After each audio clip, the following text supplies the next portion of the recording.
Seoul, South Korea, once a bustling city, had fallen into decay. Its streets were dotted with broken asphalt, and skyscrapers were crumbling one by one to the ground covered with garbage. In the midst of this chaos stood a man with blonde, tousled hair, dressed in a pristine white suit and cloak decorated with gold. A red halo glowed around his head, amber eyes sparkling on pale, almost translucent skin. Sweating and panting, this man was Shay, the head of the Youngwood Guild. Civilians lay unconscious near him, a man and a woman stretched out on the sidewalk. Nearby, a tall, thin figure in a black technical suit with dark hair covered by a hood tried to stand up, still uneasy after their recent battle. The conflict attracted the eyes of ordinary citizens who watched in horror, their faces reflecting despair and fear. Among the crowd, a young man in a white t-shirt expressed the shock and horror felt by many. I could not believe the scene unfolding in front of me. A man in a black suit stood defiantly, blood flowing carelessly from his mouth, his face covered with a canvas of scratches. Despite his thin build, he stood firmly, clutching the blue-lit knives in his hands. His thinness contradicted his muscular build. His shoulders and chest were subtly illuminated by the blue light. His eyes, glittering with aggression, were fixed on his opponent as he declared that they were finally alone, the only survivors of their fight. He introduced himself as Kang Hu, the man the world had branded as the enemy of society. Sho stood opposite him, visibly exhausted, his body trembling with fatigue. His once pristine white suit was now a mess of stains and tears. Confronted by Kang Ko, Sho accused him of having stirred up a senseless conflict that had caused everyone to suffer. He branded Kang Ko as the root of all evil, blaming him for the devastation that surrounded them. With a cold smile, he looked at Kang, finding amusement in the situation. Kang Ko reacted to these words with a smile and said what kind of jokes this rascal was playing. He was overcome with a surge of rage at his opponent's taunts. Shaw raised his voice and began to gather red lightning-like energy in his palms. A red glow washed over the surroundings, signaling the beginning of his counterattack against Kang. Blood barely marked the corners of Kang's mouth as he confronted Xian, asking if he considered himself a messenger of justice and fairness. This query clearly surprised Xian. His pupils constricted as he stared into the void, visibly agitated by Kang's words. The energy around him intensified, completely enveloping him as his anger grew. "Kang!" Xian shouted, challenging him. "How dare you speak of justice?" At that moment, Kang, shrouded in a dark blue-purple aura, prepared to fight back. Xian, taking a fighting stance, declared that he was fighting for everyone. The watching crowd became anxious. The air was thick with fear, not fully realizing the imminent clash. The little boy, overcome with fear, clung to his mother, crying and screaming. Chen, addressing his enemy, accused him of being a constant obstacle, questioning his morality. "What are you if not pure evil?" The crowd, captivated by this moment, began to applaud and support Xian, their voices rising in unison. In the story, time after time, the hero's name resonated, eliciting cheers from a diverse crowd that included schoolchildren, employees, and utility workers. Despite their differences, these people were united in their support for Xian, urging him not to give in. With a sense of pride and enthusiasm, Xian approached Kang, bolstered by the cheers of the townspeople. At that moment, a transparent red magic circle decorated with various symbols materialized in Xian's hands. He directed this powerful aura toward Kang. With a decisive shout, Xian released the energy, promising that as long as people continued to root for him, he would remain undefeated, no matter the cost. Kang, underestimating Xian's strength, was caught off guard by the swiftness of the attack. He had no time to take a defensive stance and could only cross his arms in a futile attempt to protect himself, looking in horror at the approaching wave of red energy. There was a deafening explosion and dust flew into the air from the destroyed houses and roads. The once supportive crowd turned to panic, scattering in all directions, screaming and running for their lives.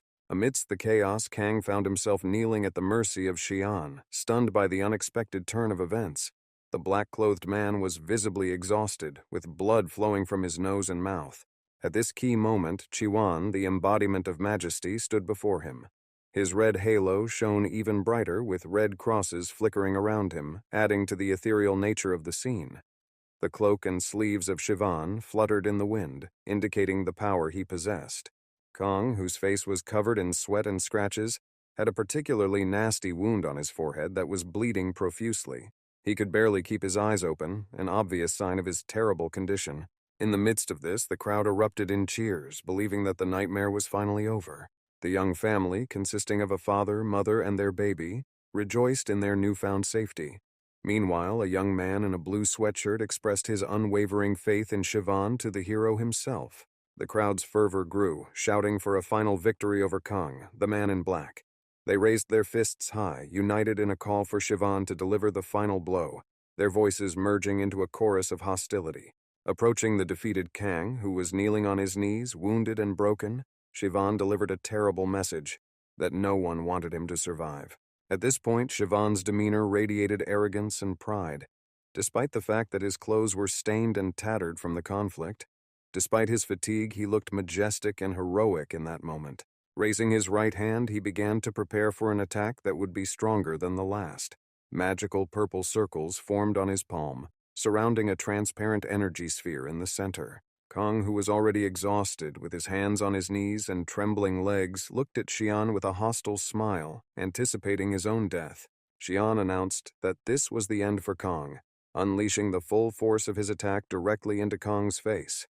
The impact sent Kang flying, asphalt fragments flying in all directions. Kang began coughing up blood, his face distorted with hatred as he fell to the pavement. The shock wave rolled it back several meters, disrupting the road. He saw Xian standing majestically about 5 meters away as he slowly lost consciousness from the impact. Xian, rising into the air, joyfully announced his victory. After years of effort, his goals were finally realized. Raising his right hand, he snapped his fingers with a blissful smile on his face, proclaiming, "At last, perfect freedom graces this earth." Among the crowd, a young boy crossed his arms, tears of joy streaming down his face, and a man with glasses began to sob and celebrate. As it flew higher, red runic symbols swirled from it, rising into the sky with the young guildmaster. Laughter erupted. The whole neighborhood was bathed in a mysterious red glow, turning the destroyed houses and roads into a crimson landscape. The evening clouds were ominously replaced by darker shades of black and burgundy. Soon the sky darkened even further, plunging the city into a dark, blood-red pitch. The clouds converged into a huge funnel, rumbling with thunder as rare streaks of lightning cut through the shadowed cityscape. A giant hand, capable of encompassing several people, with long black claws resembling an animal, began to emerge from the funnel, reaching downward. As the hand sank lower and lower, steadily approaching, the mood among the townspeople changed dramatically. What had once been a scene of celebration at the end of their nightmare, with shouts of support for Xiwan, quickly turned into utter horror. Tears streamed down the girl's face. The man with the glasses found his jaw dropped in disbelief. Pinned down by horror and fear, they were unable to move. Sean, in contrast, seemed completely insane in his triumph. His pupils constricted to slits, his mouth twisted into an evil smile that bared his teeth, and his eyebrows were raised and furrowed, giving him a manic look. As the arm continued to descend into the city, people, gripped by complete panic, rushed to escape, pushing past each other and screaming. Touching down, Sean exclaimed joyfully, eyes shining madly as he watched the hand extend deeper and deeper out of the funnel, coming ever closer. He roared with elation, proclaiming the arrival of the Demon King as the dawn of an era of true peace. However, his proclamation was interrupted by Kang, who was lying among the rubble, too weak to confront the villain physically. And yet, with a tinge of pain in his voice, Kang responded, suggesting that they would not be facing peace, but the rule of true tyranny. He could say the words and catch his breath, but the sight of such hypocrisy was unbearable. She turned around when she heard his voice, and in her call his name was fervent. He was amazed how he could be alive, calling him a miserable insect, and urged him to open his eyes wide to see the world he had created with his own hands. "His madness has reached its zenith," he replied with a hysterical laugh, expressing his excitement in the midst of the madness. The veins in Xiang's face were swollen, strained from the constant screaming. Back then, during the cataclysms, the planet Earth was destroyed, and its death shed a bright but tragic light on the cold, empty space of space. The remnants of the planet scattered far into the stratosphere and beyond, marking the end of the world. However, it turned out that all these dramatic events were a figment of the writer's imagination. He thanked the readers on the website for their affection and support of his story. The life of a villain turned savior. In the solitude of the dimly lit room, he continued to type. the soft glow of the monitor barely illuminating his figure as he dared to dive deeper into his visualization. Mentally, the author realized that the reader's expectations may have been dashed.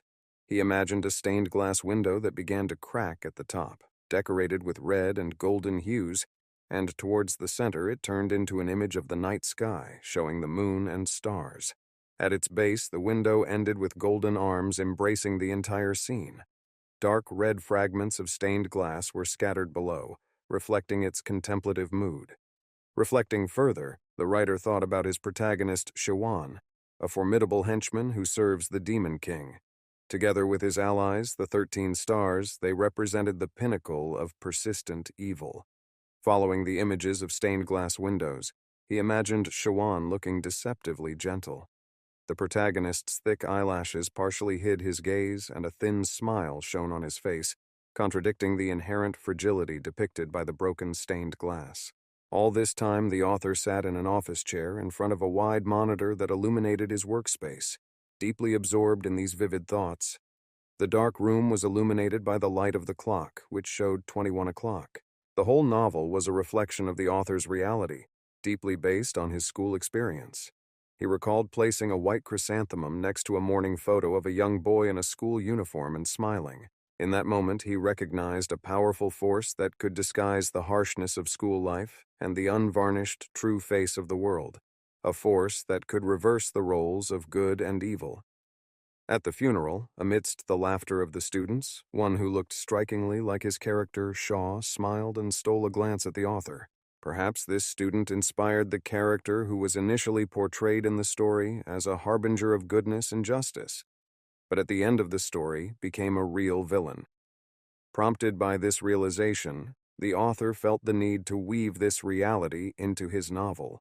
Stopping typing, the author began to read something on the page of his novel, the decisive moment of reflection hanging in the air. The product was rated 2 out of 5, and users left negative feedback. Comments filled with vitriol cascaded down the page, questioning the decision to leave the ending of the story unsolved. Such persons with writer's syndrome should be banned from publishing stories on WR, one commenter said. Another, more morbidly, wished the author had embodied the protagonist in a narrative that could only unfold posthumously. This harsh criticism was followed by a flurry of responses, creating a stormy sea of words. The author, caught up in the whirlpool, tirelessly scrolled through the comments section. His frustration grew with each new sharp criticism, until finally, overcome by a surge of anger, he had to admit his helplessness in the face of such relentless scrutiny. He let out a heavy sigh as he hovered over the browser's close button for a moment before decisively clicking it. Without bothering to shut down his computer, he went to his bed, his sanctuary contrastingly disheveled. His room, littered with the trash of his nightly snacks, crumpled drafts, books, and assorted clutter, reflected the chaos of the comment section he had just left. Falling down on the bed, fatigue overwhelmed him, plunging him into thoughtful silence. In the back of his mind, criticisms were reproduced, especially those concerning the open ending of history. Why did the author choose such an unresolved ending? Demanded one. Another accused the author of being a person who... Thoughts froze, leaving the author to ponder in the quiet aftermath of the storm. With arms crossed and a boastful demeanor, one mocked in real life and the other accused him of being a fan to destroy the reader's universe. The writer, overwhelmed with feelings, sadly covered his eyes with his hand, holding back tears with difficulty. Frustrated and angry, he hissed, feeling as if everything was wrong, especially his inability to write anything again. The monitor went black due to inactivity, leaving the room bathed only in the gentle glow of moonlight. Lying on the bed, he stared silently at the ceiling and decided it was better to just go to sleep. When he moved away, a vague image began to form in his mind, at first indistinct and accompanied by an incomprehensible noise. Gradually, the picture became clearer and brighter, as if he were slowly opening his eyes and concentrating intently. He saw many prisoners dressed in blue uniforms working to extract blue crystals with picks. When he finally woke up, he saw that he was lying on a cold stone floor, dressed in a blue uniform that was worn and stained, reflecting those around him. Suddenly, a scream came from behind the workers. The security guard was hurling insults at someone, making derogatory remarks about Eclipse's sophistication. Not far away, a man, inflamed with anger, was ruthlessly attacking a man with blonde, wheat-colored hair who was sprawled on the ground. desperately covering his face with his hands. The writer watched this with a combination of embarrassment and surprise, especially surprised by the guard's reference to eclipse. Meanwhile, the guard continued his brutal attack, kicking the young man fiercely. His heavy boots fell with brutal force on the victim's knees, stomach, and arms. This brutal scene evoked an eerily similar memory from the writer's past. A former classmate dressed in a school uniform who had already died had been attacked in the same way. The writer's face was covered with cold sweat, saliva flowed from his mouth, and he was overcome with such an overwhelming feeling that he wanted to disappear into thin air. The guard's actions triggered memories of a person from the writer's past, of his involvement in the boy's tragic fate. This revival of anger occurred not only because of the current cruelty, but also because the writer was afraid of being haunted by the man's nightmares. When the guard grabbed the besieged man by the collar, he raised his fist and screamed at him and his kind for being worthless, demanding that they get to work immediately. It was then that the situation changed dramatically. Someone shouted loudly, warning of failure. At this, the guard's arm, which was moving forward, stopped and began to tremble. Every head turned toward the back of the workfield, curious about the source of the interruption. The writer, equally intrigued, tried to identify this unexpected disruptor. The security guard's demeanor changed from hostile to bemused, his fist frozen in midair. However, a few minutes later, the guard began to attack the young man again, reproaching him for his alleged weakness and inability to withstand even 1 second of confrontation. In the midst of this violence, the author reflected on the depth of his own suffering, asking why such suffering tormented him, haunting even his dreams. Suddenly, another figure, a guard with a stubbly chin, rushed to intervene, urging his colleague to stop the brutal beating, pointing out that the victim was far from completing his daily workload. This second guard, whose face was wide-eyed and veins throbbed with rage, tried to offer some semblance of argument against the violence, although their words seemed to be jumbled and indistinct in the chaos. This led the writer to question the reality he was witnessing, shrouded in a veil of doubt and confusion. What was happening seemed too surreal to be anything other than a dream, and its vividness was overwhelming to the senses. The guard, snorting disdainfully at him, mentioned in passing his intention to pick a day to beat him until he was nothing but bruises and pulp. It was then that the young man, whose appearance was marred by the distinct signs of a recent beating, bruises and swelling very similar to those of a late classmate he once knew, hurried to inquire about his well-being. Holding his shoulder, every visible inch of his body told a story of pain and violence. He called him Kong, a name that struck the author, who for a moment could not grasp the reality of his situation. "Kong?" he asked inwardly, and the concept seemed so foreign to him that he was momentarily lost in studying the dirt that had been caked into his palms. Suddenly he stood up, almost knocking over his friend who was already balancing, and rushed to the nearest water body. Leaning over, he watched his reflection, and then it happened. His body began to shimmer with blue light, the unmistakable radiance of mana. Powerful energy, mana, began to flow into him from his surroundings, covering him with an ethereal aura. It was at this moment that his friend, who was struggling with his own injuries, caught up with him, drawing 2 warriors against the world, ready to use the new power in them. Unaware of the unfolding events, he showed the ability to easily absorb mana. When he looked at his hand, a soft blue light emanated from his fingers, indicating an innate hypersensitivity to mana. With one hand gripping his head and the other sliding across the surface of the water, he peered at his reflection, only to find an obsessive familiarity. Then his gaze shifted to his palm. Horror and a wave of panic engulfed him. His pupils constricted and cold sweat broke out on his face.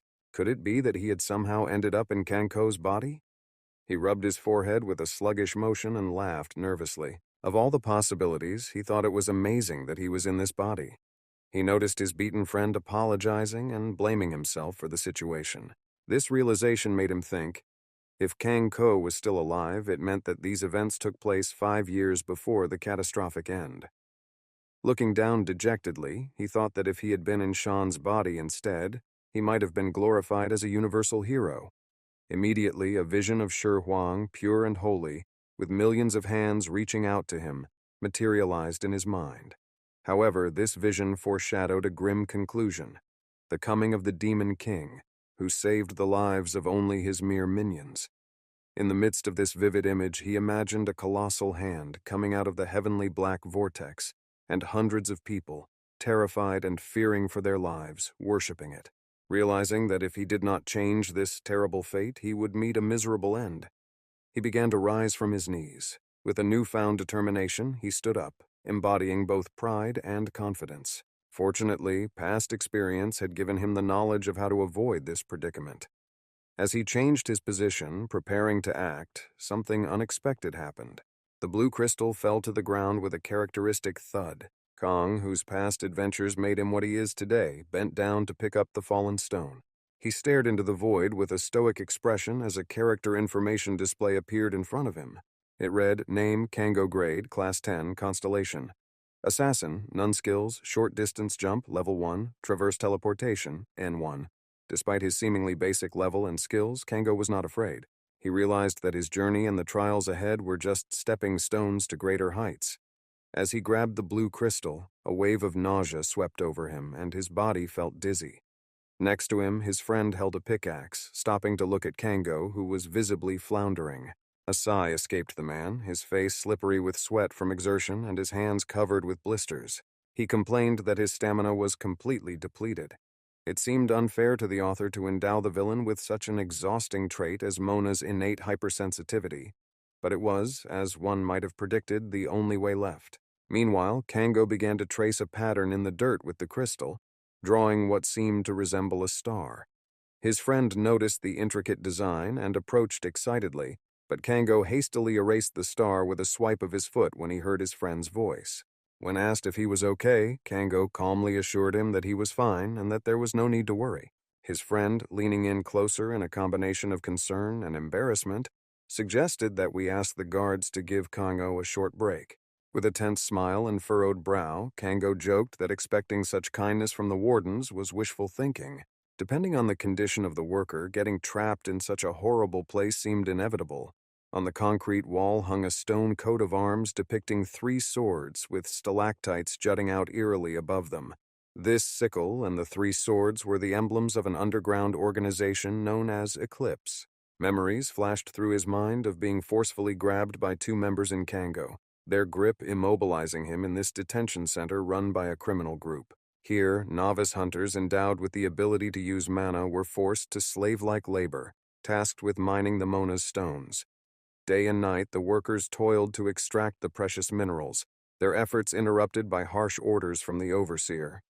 Many would fall from the exhaustion of their labor. Kango reassured his friend, urging him not to worry about his well-being when he resumed his crystal mining work. His friend, looking away, asked with a sly smile if Kango had any plans to escape. In a dismissive tone, Kango begged him to leave such thoughts behind and get back to work, lest they attract the attention and anger of the guards. He hinted at the dire consequences of being caught in any form of dissent. A brutal beating by the guards was guaranteed. Don't do anything rash, he warned, to which his friend merely scratched the back of his head and smiled good-naturedly in agreement. As they began to further mine the Mona stones, Kang, who was diligently wielding the pickaxe, was reminded of an imaginary friend, a character he had created for motivation. A memory of a meeting in the school corridor flashed through his mind. A classmate badly beaten, his face scratched, one eye swollen. Kong wielded the pickaxe, tirelessly extracting Mona's crystals. With each swing, sweat dripped down his face in rivulets, and the loud sound of the pick hitting the stones echoed in the air. He was adamant about not changing anything in Nola, realizing the importance of maintaining the status quo for a successful future escape. Work at the mine went on as usual, with everyone immersed in their work. The environment was dim, illuminated only by a faint blue glow emitted by Mona's stones. Most of the miners, including Khan, were busy transporting the extracted stone on wooden wheelbarrows. Suddenly, a scream of pain pierced the air, taking Kang by surprise. For a moment, his attention wavered, but the sound immediately brought him back to the grim reality before him. He turned to the source of the commotion and saw a scene unfolding. A man crouching next to a guard, a worker with blood dripping from his head, and a supervisor holding a long steel sword with a commanding look. At that moment, while the guard's attention was diverted to the newcomers, a desperate man made a bold attempt to escape. As he looked closer, Kang's heart sank as he recognized the figure. It was his friend. The worker's forehead bore grim evidence of violence. pierced as he remained eerily still, leaning on his hands. His face was a canvas of true horror. Then the guard walked over, closing the distance with deliberate steps, and stood directly in front of him. The order was about to be given, and his weight hung in the air. Staring at the huge sword, the repentant friend began to tremble. His eyes filled with tears, and his lower lip was clamped between his teeth. The chief raised his sword, pointing it at the young man, urging him to take responsibility for his rash actions. With cold detachment, the guard ruthlessly plunged the blade into the unfortunate soul instantly. Inflicted with excruciating pain, the sword quickly turned crimson, glistening with the man's blood. The already tired and exhausted workers were momentarily distracted from their surroundings as a sword mercilessly pierced one of them. Fueled by hatred, the guard persisted in plunging his sword into the prisoner, torturing him mercilessly. The victim fell to the ground, clutching the sand with her fingers in a vain attempt to endure the torment. The workers, stunned by such barbarity, turned their faces away, unable or unwilling to see this cruelty. Blood splattered across the stage, catching the attention of Kang, who bit his lip and trembled as he saw his friend's brutal execution. Paralyzed, he could only watch as the life drained from the body in front of him. The hand that had been scraping the sand now lay tense and motionless. As he approached the bloody remains of what had once been his friend, Kang mentally punished him, considering him a fool for his recklessness. The gaping wound, caused by numerous sword blows, had ruined his body.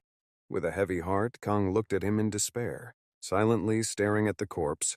A moment passed before the warden responsible for the poor man's death approached Kang from behind. In a rude manner, he questioned Kang Ho about his lack of response compared to previous outbursts, threatening to end his life now that they were alone. His gaze was both cruel and clumsy, and he had a sword with fresh blood on his shoulder. Kang, who sighed and lowered his head, expressed disinterest in his own fate, which irritated the guard. He expected pleas for mercy, but instead Kang simply said that the urgent need for a toilet was much more pressing. This unexpected indifference took the guard by surprise, prompting him to mock Kang, who hinted that he had wet himself. Despite the taunts, Kang remained silent until finally the guard, with a contemptuous smile, allowed him to leave, sarcastically insisting that he follow. Luo Kang, whose gaze was devastated, watched as the workers slowly began to load the Mona stones into crates, taking them out of the room. Soon he and the guard were left standing in a gloomy, empty corridor. The warden, giving in briefly, said he had only a minute. As Luo Kang was heading to the restroom, the guard warned him in an angry tone that staying there for more than a minute would decide his fate, marking this gloomy place as his final resting place. Opening the door to the restroom, Luo Kang was greeted by a horrifying scene. Darkness had engulfed the space. Its walls and floor were riddled with cracks. Unfortunately, the cold tiles were the final resting place for the bodies of employees who, under unbearable stress, had decided to end their lives. Among them was a figure with a noose that sharply surrounded his neck. Unfazed, Luo Kang walked past the body. He was looking for something hidden in this gloomy environment. Walking further among the corpses, the guard outside began a loud countdown, marking the fleeting time Luo Kang had left. Looking around, he noticed a piece of tile sticking out of the floor behind one of the dirty benches. He quickly approached him, recognizing him as the object of his urgent search. He quickly handed it over, and after a quick cut, blood immediately flowed from the wound. As he began to draw a picture on the floor, the guard outside continued the countdown. With only 39 seconds left, Kang hurried to finish his drawing. Under his hurried hand, a magic circle appeared with a 6-pointed star in its center, similar to the ones he had drawn during his secret work. Between each point of the star, runic symbols connected a complex pattern. With only 13 seconds on the clock, the magical circle he had engraved on the floor began to emit a soft blue glow, cutting through the dim atmosphere of the restroom. He muttered about the entity he had summoned, saying that it had been forced by tragedies, trials, and depression. The glow of the magic circle intensified, casting a brighter light, and small white lightning bolts began to crackle around its perimeter. Meanwhile, the guard's insistence grew. He knocked on the door louder, announcing that Kang had only 10 seconds to wrap himself up and recover his clothes. Kang got to his feet, confident in his understanding of the entity's desire for chaos and desperation. With the magic circle now shining brilliantly and the expected entity on the verge of being summoned, he faced the final moments of his preparations under the watchful countdown of the guard outside. Kang turned his head toward the sound but did not respond. At that moment, the magic circle began to emit white pillars of light and blue sparks. Faced with the entity he had summoned, Kong asked if it was curious how someone of his low level could summon such a creature.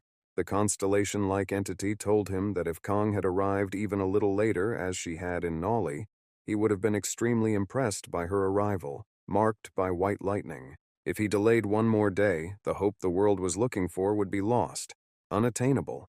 The constellation explained that this was exactly the kind of story Kong would need to convince people to heed his call, as it now became the entertainment Kang had long sought. With a sense of excitement, Kang watched the magical aura emanating from the circle.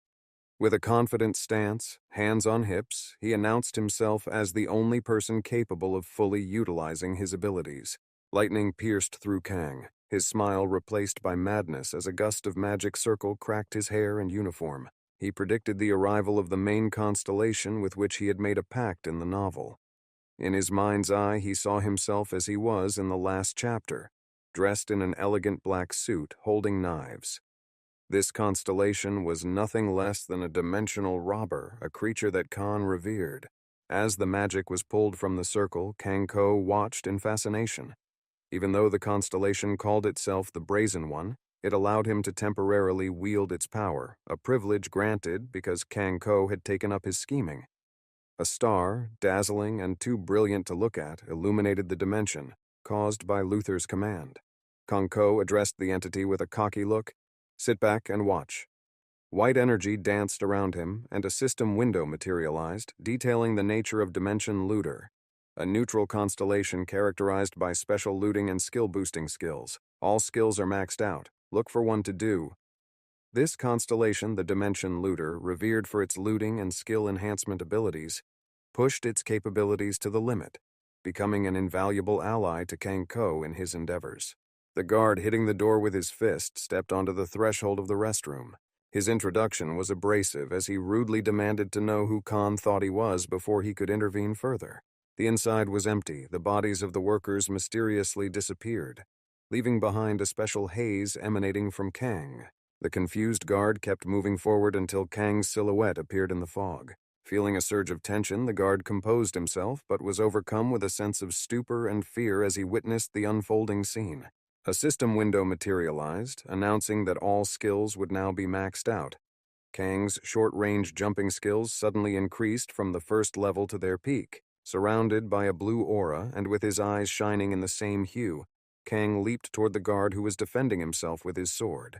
At the same time, Kang's teleportation ability increased from the initial level to the highest, causing him to disappear from the guard's view in a few seconds. Left in a state of shock, the guard, who was ready to confront Kang, could only grit his teeth in frustration. D turned around, expecting to see Kang behind him, but all he saw was the entrance to the restroom, surrounded by a sink and a mirror. As he scrutinized the door, Kang suddenly materialized behind him, wielding a sharp metal pin with cold precision. Without hesitation, Kang plunged the pin deep into the unsuspecting warden's neck.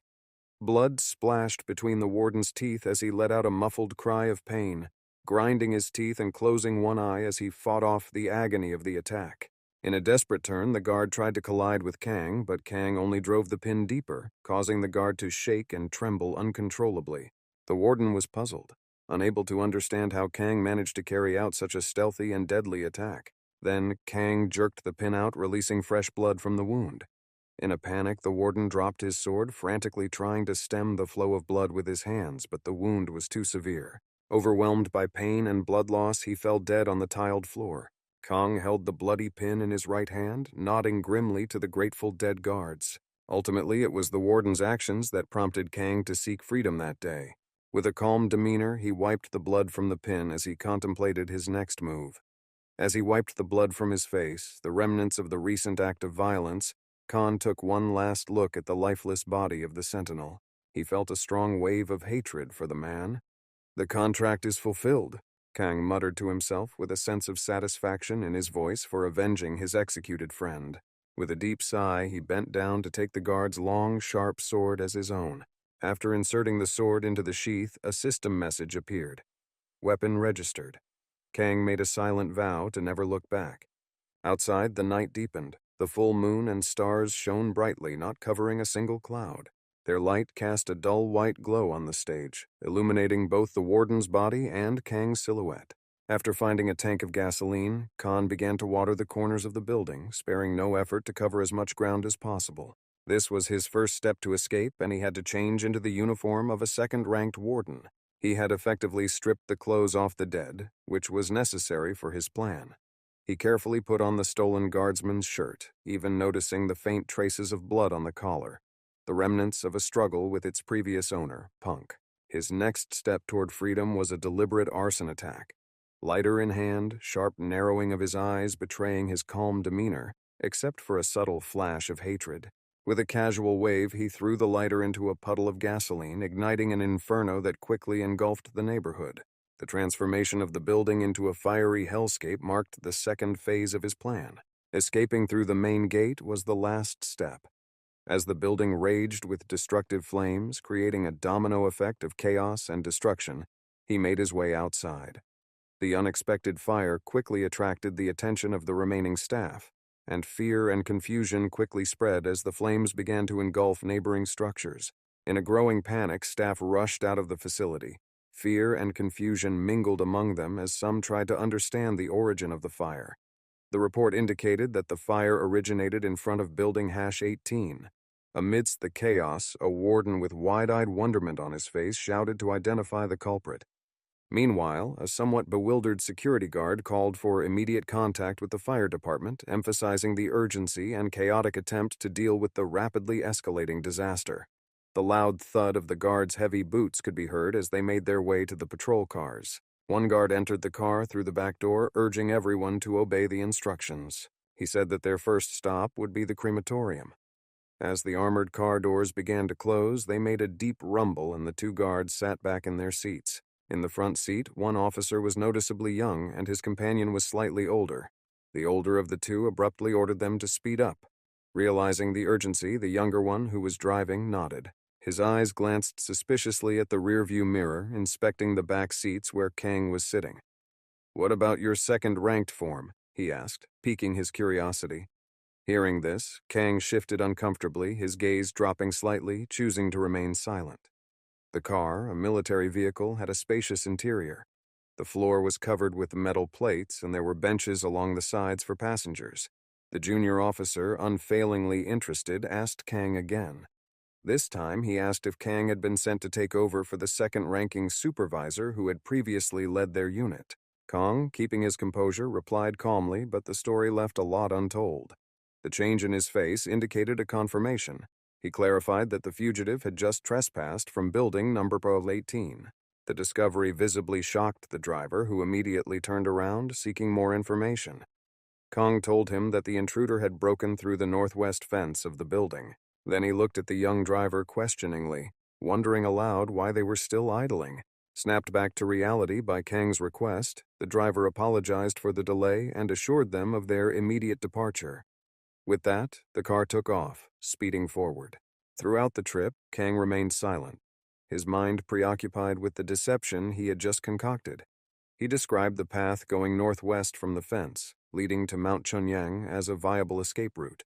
At first glance, it did seem promising: dark, uncontrollable, and difficult. The dense forest at the foot of the mountain hid the entrance, beckoning the fugitive. However, this supposed escape route was far from safe. Many did not realize that Eclipse had dotted this path with traps, turning it into a dangerous gauntlet. Not only did the traps pose a mortal threat, but they were also the final resting place for prisoners who had previously attempted to escape through this deceptive escape route. Through this secret passage, Khan, who had developed a plan using information known only to the guards and himself, waited for the first gate to open. This operation allowed vehicles to enter and exit the detention center unimpeded. Kang, striking a relaxed, commanding pose with his legs wide apart and his hands placed under his chin, suggested that their best strategy was to intercept the attacker on his way out. He acknowledged the possibility of losing sight of the fugitive, but was confident that the target would head for Mount Chunggong. In this case, Kang coldly ordered, "Just bring back the body." The young driver, carefully navigating the road, confirmed his understanding of Kang's commands. On the way out, the security guard's interaction with the people in the armored car hinted at secret communication. The exchange of cigarettes, possibly a secret code among the staff, resulted in the guard signaling clear with enthusiastic hand waves, allowing Kang to leave. As he drove away, Khan looked disdainfully at the pretrial detention center, relieved to be rid of this nightmarish institution. The sight of their emblem carved on a stone pedestal was the last reminder of the place he wanted to leave. On the side of the car was an emblem with 3 swords racing down a narrow road surrounded by dense forest. It had only 2 lanes, and the young transportation driver, on his way, noticed Kang sitting in the passenger seat, hinting that he must be exhausted from the recent events at numbered 18. It was only then that Khan noticed that the collar of his uniform, which he had acquired by dishonest means, was bloody. Irritated, he clicked his tongue and then told the driver that it was easier to deal with the minors. Those prisoners were stubborn and would not obey their commands. The driver, smiling slyly, agreed, noting that these individuals were just pretending to be hunters. In truth, they were nothing but terrible failures. The second officer, sitting in the navigator's seat, was puzzled by this exchange. Though he hid his reaction, he couldn't help but wonder if the driver really looked at the prisoners in such a derogatory light. Stealing a glance at Kang, who was sitting behind him, the navigator wondered how long Kang had been assigned to House 18. His question was laced with skepticism, revealing a deeper undercurrent of distrust. Despite his best efforts to appear carefree, Kang could not completely hide his tension. Sensing something was amiss, he tried to dispel his suspicions. He sighed, irritation reflected on his face, and said that he had arrived the day before yesterday. The navigator, hearing this, noted that Kang was supposed to be working in Block N at that time. Cornered, Khan had no choice but to agree. However, it was this confession that made the employee take a closer look at him. With a suspicious look, the officer showed through the silent communication of his brown eyes that the 9th block did not exist. It was allegedly created the day before yesterday. This discovery, expressed with laughter, made Kang despair. His face twisted in an expression of horror and disgust. They were already moving away from the beaten path, deeper into the serene forest where asphalt had given way to dirt roads miles before. Kang then smiled slyly, dismissing the claim. He coolly stated that his creation was indeed a recent one, designed specifically to work with people like them. In one quick, lightning-fast movement, Kang drew his sword and beheaded the employee who was the first to sense that something was wrong. His head flew into the air before falling to the floor of the car. The driver stared in shock at the decapitated body of his colleague. At the same time, Kang, preparing to strike again, swung his arm a second time, trying to eliminate the remaining passenger. His expression was one of terrifying determination. His hair was disheveled, and his chin bore a small scar from a previous fight while mining moonstones. In the chaos, the driver lost control of the car, causing it to swerve wildly from side to side. Kang managed to grab hold of the front seats with both hands, and this action probably saved his life when the unbuckled passenger flew through the windshield due to the car's abrupt stop. Glass shards flew inside, and the passenger's body was thrown 3 meters forward. The car left a trail of destroyed soil and dust behind it. It was pitch black on the road, and only the car's headlights illuminated the horrific scene of broken glass and a body lying in a pool of its own blood. The young driver was furious. He turned to Kang, who looked back with an unfazed, wild look. Staring intently, he began to focus energy in his left hand, which materialized as a bright yellow sphere. Kang-Hu, noticing the accumulated energy, reacted quickly, dodging the impending attack. The missed attack hit the roof of the cabin, causing a small explosion. Sitting still, Kang-Hu discreetly looked up to inspect the damage. There was a hole in the roof of the vehicle, its edges burned, and the surrounding metal still emitting puffs of smoke as the ash from the explosion dissipated into the air. The driver, stunned by Kang-Hu's evasive maneuver, was momentarily paralyzed, frozen in the position he had assumed to attack. From a safe distance, Kang-Hu watched the driver's further movements carefully. Enraged by the evasion, the driver accused Kang-Hu of cheating and began to gather energy again. This time, the attack on the building was noticeably stronger and aimed directly at Kang-Hu. The attack, unleashed with the speed of lightning, pierced the roof of the car and flew upward, stretching tens of meters into the sky and illuminating everything around. Surrounded by a bright yellow glow, the roof was almost completely burnt, its metal edges smoldering and emitting a disgusting smell of something burning. The driver looked around triumphantly with a smug smile, mocking Kang, who clenched his left hand into a fist as if rejoicing in his imaginary victory. However, a moment later, looking around the interior, he was startled to realize that Kang was nowhere to be found inside. The car's interior was empty. Turning to the left side mirror, he saw Kang Ko kneeling outside. In the next moment, all that remained was dust and haze from Kang Chi's teleportation. Quickly reacting, Kang Ko materialized in the car, waving his sword and ready to counterattack. With a swift movement, Kang Ko thrust his sword forward, and instantly the driver was pierced in the neck. Kang Ko's expression remained calm, unruffled even in such tense moments. The driver coughed for air as drops of blood splashed across the dashboard, the other end of the sharp blade piercing him through. Through the tempered glass, blood began to flow from the driver's mouth as his body convulsed violently. He was unable to breathe because the blade was stuck in his throat. Kang pulled the bloody sword out of the driver's neck with a cruel and ruthless demeanor. When the blood began to flow freely, he pushed the dying man out of the car and onto the side of the road. However, Kang suddenly felt a sharp sense of weakness, accompanied by a throbbing headache. The sudden pain contorted his face and he bit his lower lip. Sitting down, he grabbed the left side of his head in agony, cursing under his breath, explaining his condition as excessive use of MAA. The wailing of sirens caught his attention, making him glance anxiously at the side mirror. The sight of the approaching patrol car, its yellow headlights blinding him, filled him with terror. Grabbing his head in despair but keeping a crazy smile on his face, Khan realized that he had not expected their patrol. Convinced that this was the last obstacle, he quickly jumped out of the car through the open window and began to sneak down the slope near the road. Khan skillfully controlled his speed and direction as he descended the sharp rocky slope. With his right foot firmly planted, he bent his left leg slightly, ready to push down and stop if necessary. Keeping his balance, he eventually landed, putting his weight on both legs and his left arm, resting his hand wearily on his right knee. When he caught his breath, someone came up to him saying that what had happened was an accident. This revelation seemed unbelievable for someone like Kang, who had managed to kill 2 guards and escape. Khan raised his head, anxiously trying to get a better look at the young man who spoke. He was approached by a stranger, a tall, muscular man wearing a black t-shirt, blue jeans, leather jacket, and gloves. His dark hair complemented his cool look, and he wielded a modern axe with ease. He disparagingly called Kang low-ranking garbage, a taunt that did not go unnoticed. Above the stranger's head, Kang noticed a distinct red mark surrounded by a red aura, indicating that this hunter was under contract to Constellation. Kang couldn't help but wonder about the implications of this encounter. As he stared at the approaching figure in disbelief, drops of sweat trickled down his face. A system window materialized above the stranger's head with the words, "Skillful Connector, Neutral-Leaning Constellation."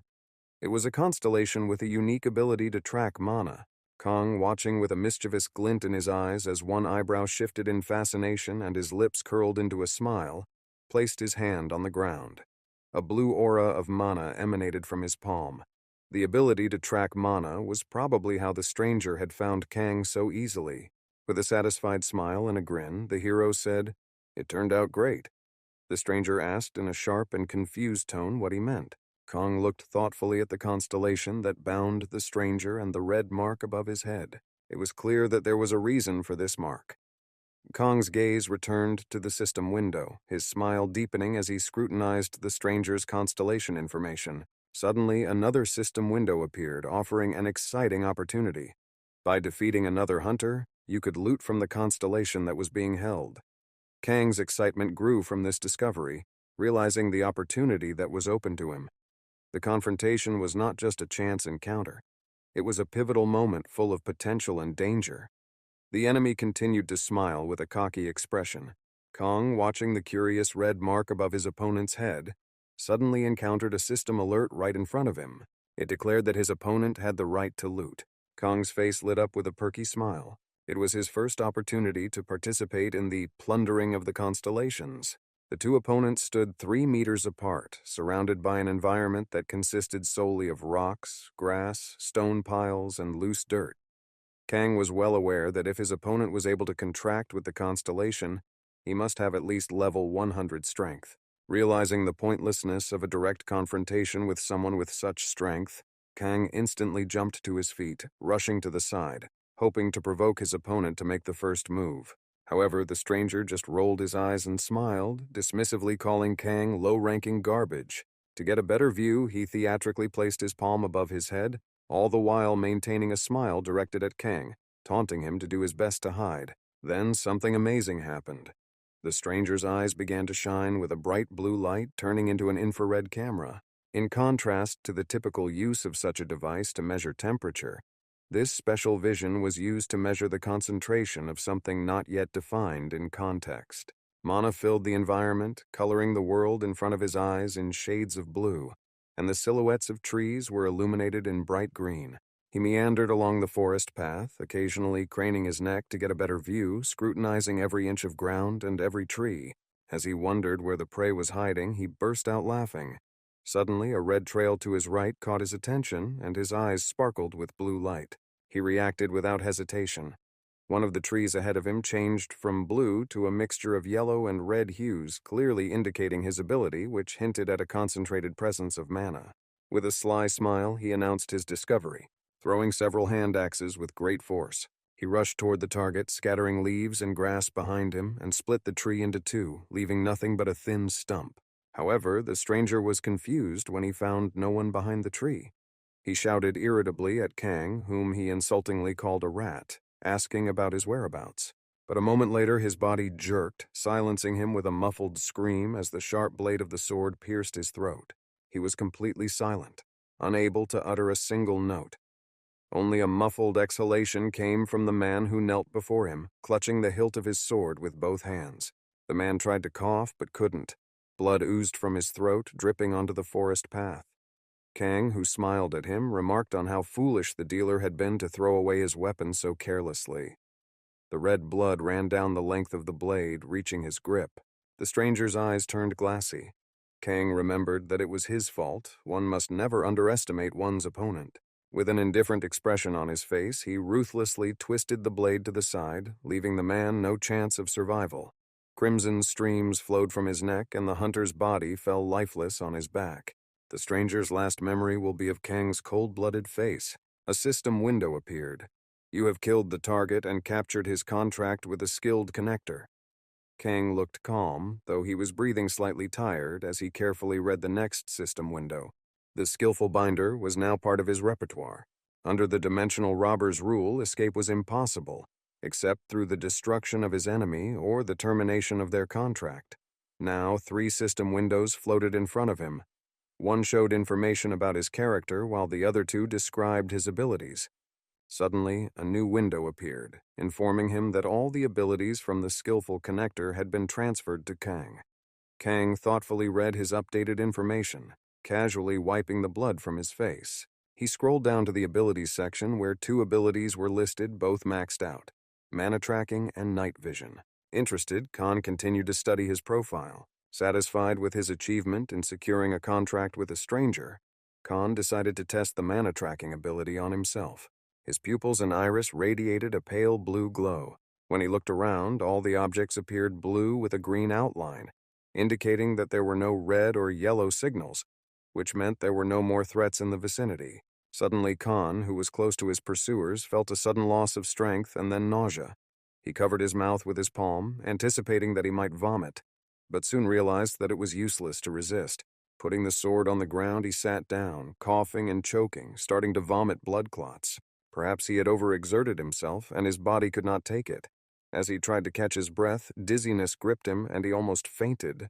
Kong examined his palm and noticed that it was bloody, and his face turned pale. To conceal his weakened state from the enemy, he suppressed his irresistible urge to moan, instead seeking shelter behind a tree. When the pursuer passed by, Khan stumbled upon an ordinary-looking cobblestone. By directing all his mana there, thick veins appeared on his hand, and at that moment the stone began to turn blue. If left unchecked, the upcoming explosion will draw out all the nearby mana, just like a break in a mana tank. Realizing the danger, Khan hastily reduced his excess mana. In a desperate effort, Khan activated his life state and threw the stone with all his might, straining intensely to make this ability work. Droplets of sweat rolled down his face as the rock flew up and crashed into a tree that had been previously chopped down by the stranger's axes. This cunning maneuver successfully lured the enemy out, allowing Kang to destroy him. However, in order to quickly close the distance, Kang had to resort to using his short-range jump ability, which left him in a state of severe exhaustion due to mana depletion. His body ached, and a severe migraine attacked him, threatening to split his head open. He tried to hold back a scream, biting his lower lip, realizing that any further action could lead to death immediately. As dawn approached, Khan realized that he needed to find a secluded and safe haven. He trudged along the cold ground, doing his best not to fall.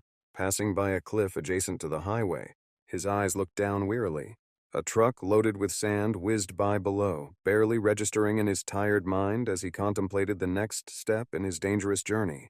The ant, who was tasked with clearing the main stones, scattered them as far as his condition allowed, before making a daring leap off the cliff, aiming to land directly into the back of the truck below. With his feet firmly planted in the sand, Khan managed to make the jump.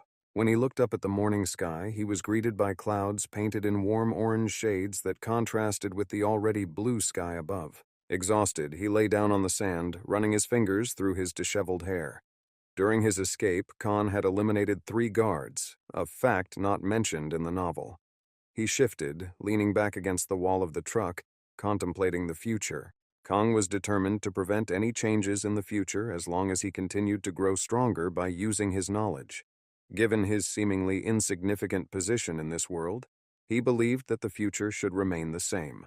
Visible signs of his ordeal included bags under his eyes, evidence of many sleepless nights, and a facial expression that was indifferent on the one hand and pitiful on the other.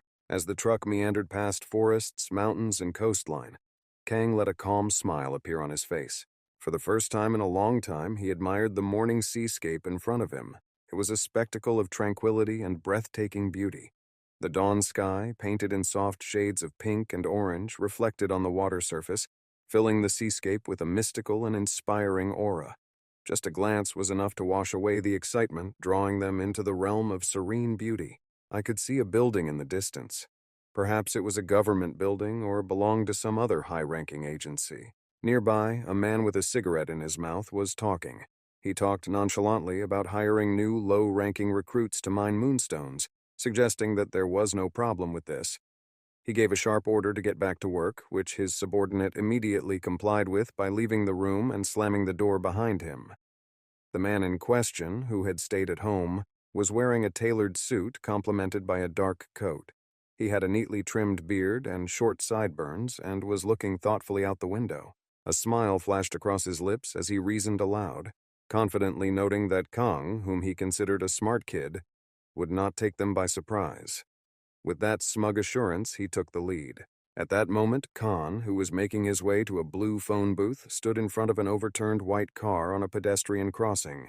He was visibly struggling, breathing heavily and using the walls of the booth to keep from falling over due to excessive mana usage, which prevented him from recovering his stamina. With bloody and dirty fingers, he began to dial the number. Meanwhile, the high-ranking thinker was thinking about Kang, a level 10 assassin whose whereabouts were unknown, but who managed to destroy both levels 45 and 55 with the help of a constellation. The top-secret file on Kang was on his desk. At that critical moment, Kang got on the phone with someone. Hearing his voice, the person on the other end addressed him by name. Kang said that he was across the street from Gen Station and asked if the man could do him a favor. Meanwhile, the smoking man couldn't help but laugh at the situation, noting how interesting this hunt would be. At that moment, Kang was on his way to see his friend Kuyong. The room was decorated with light wallpaper and contained various shelves filled with books. Kang expressed his gratitude to Si-yeon for her concern, especially since he had invited her so unexpectedly. Carefully wrapping his body in bandages, the girl asked him about his injuries and whether he had been in a war zone. Kang told her that he had been kidnapped by the eclipse, leaving the girl extremely surprised. She pressed her lips together, thinking for a moment before asking if Kang had been dragged into a monostone mine. She explained that such kidnappings are indicative of an organization known for targeting hunters. Hing stood out as an unusually beautiful and at the same time formidable girl. Her short gray hair and light blue eyes gave her a striking appearance. Despite her strong physique and broad shoulders, which bore traces of old scars, she radiated strength. Dressed in a simple gray t-shirt and short blue shorts, Hing was the epitome of resilience. Kang then described the dangerous dynamics in the mines. Workers' reliance on mana to manipulate monostones meant that low-level hunters like himself were easy targets for their more predatory counterparts. When Kang shared this, his demeanor changed to one of steely determination. even though he recognized his vulnerability in the predatory hierarchy of the hunters. She could trust Seon and reached out to her, still harboring feelings for Kong. Overwhelmed by her feelings, she grabbed her head and began to sob, whispering softly to Kango's apology. Her face was flushed with emotion and tears streamed down her cheeks. She regretted not keeping in touch with Kango after their breakup, believing that her presence could have spared him such a horrible experience. At the time of their breakup, she had been a newly minted hunter, just waking up. Now, she stood before him as an experienced level 150 hunter bound by a contract with a constellation. Kango witnessed her tearful repentance and noticed a red mark above her head, the sign of her heavenly patron. If she had stayed with him, she too could have been trapped in the trials that had plagued him. At the detention center, Chongyang Kong, who was visibly tired, closed his eyes and rubbed his forehead in exhaustion. Then the bandaged Kang began to rise from the floor, telling the girl that her worries were enough and that nothing useful would come of her participation in it. This scene unfolds as Eclipse continues. Wanting to hunt her down, Shi Yong tried to convince Kong to stay a little longer by revealing that she had reached level 150, an important milestone that put her beyond the casual ignoring of ordinary hunters. Kong coldly replied, assuring her that he did not need her protection. He encouraged her to use her new power solely for her own benefit. Kian met his words with silence. When Kong was preparing to leave Shi Yong's apartment, she gave him freshly laundered clothes and a smartphone that she made sure was untraceable, as well as some money. This gesture led Kang to remark that her guild seemed to be in morally ambiguous territory. He recalled their separation with nostalgia, noting that Shi Yong, once smaller with long hair, contrasted with his unchanged appearance. Blushing, Shi Yong folded her arms across her chest and timidly asked if Kong was considering joining her guild. Her voice was barely a whisper, laced with a mixture of hope and vulnerability. Hoping that they could recapture the closeness they once shared, Seo Yon's words were suddenly interrupted by Kang calling out her name. He looked at her with detachment and coldness which contradicted the gratitude he felt for her help. Softening slightly, Kang urged her not to dwell on the past. Taking his hand away, he signaled her to stop trying. Seo Young's big blue eyes filled with tears and her lips trembled. She bowed her head, her face reddening again as a lone tear ran down her cheek. She managed a weak smile and nodded in agreement with him, even as more tears began to fall. When Kang was preparing to leave, Seo Yon, trying to recover, remembered that she had fulfilled his request. She had a friend who was a leader. All the relevant details were saved in her phone. Her gaze lingered on him with a sensitive and sensual look as she begged him to take good care of himself and wished him well. Kong, who was now at peace, reciprocated, advising her to take care of her own well-being as well. Then he left the apartment and went down the stairs. Outside, a gray taxi was waiting for him, ready to take him away under a warm and sunny sky. Outside, Kang, who had asked the driver to take him to Beijing Station, listened as the driver, a somewhat shy middle-aged taxi driver, expressed a desire to turn on the radio. When he asked Kang, he shrugged his shoulders disinterestedly at the reflection of the man staring stupidly out the window. After receiving permission, the driver turned up the radio volume, tuning into the news. The broadcast carried grim news. The Young's Guild had successfully launched a fatal strike against the entire White Rose Mercenary Corps, an event that was linked to the mysterious Judgment Day. The White Rose Corps, once a burgeoning criminal force headquartered in Gangnam-do, came to a swift and violent end. Kong was familiar with the concept of doomsday. The day it happened, it unfolded with an eerie calm. Streets that had once been bustling with life stood deserted, casting a desolate shadow over the busy neighborhoods on a sunny day. A special silence enveloped the city, noticeable even when a lone car was moving along the wide, empty road. The air of unease lingered, almost tangible. "It's surprisingly quiet today," the driver, this time a younger man, remarked, observing the abnormal silence that prevailed on what was supposed to be a holiday. However, his observation found no recipient. Turning to his wife for a response, he was met with horror instead of words. Where her face should have been, there were now only the remains of a skeleton, corroded flesh. This eerie journey paints a vivid picture of a world suddenly engulfed in turmoil, underscored by the eerie silence of a day that began like any other and ended in a forever changed landscape. The skin on her neck was already steaming. His wife was a skeleton, his own face contorted in a grimace of horror and despair. Suddenly the Dark Reaper materialized in front of him, his scythe already pointed at his throat. A cry of horror and agony escaped his lips as more Dark Reapers swooped down on their car. The reporter was broadcasting live from the scene in Seoul's Gangnam district. She was standing on the roof, describing how the sky had turned a dark purple hue, visible even from a distance, confirming earlier reports of monsters in the area. No sooner had she finished her report than a green-scaled, dragon-like creature snatched her up and swallowed her whole.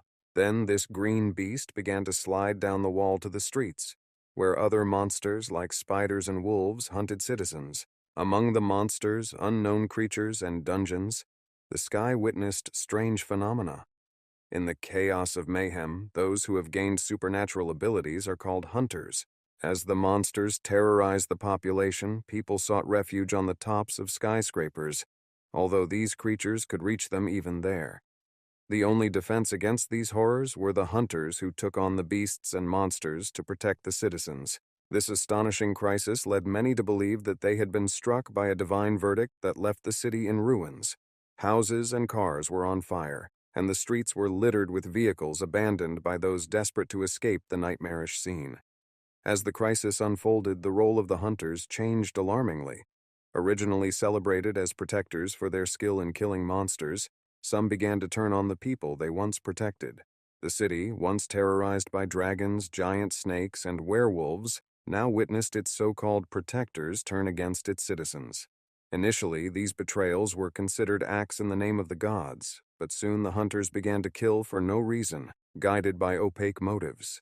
Amidst this horror, a figure with a terrible smile stood out, surrounded by the lifeless bodies of numerous innocent people, signaling a terrible change in the hunters' goals. In this turmoil, the girl, beaten and bloody with torn and stained clothes, runs away from an invisible pursuer. She came to a stunning halt, faced with the horrifying realization of the horror that was stalking her. Trapped with nowhere to run, she stood panting, trying to stabilize her ragged breathing.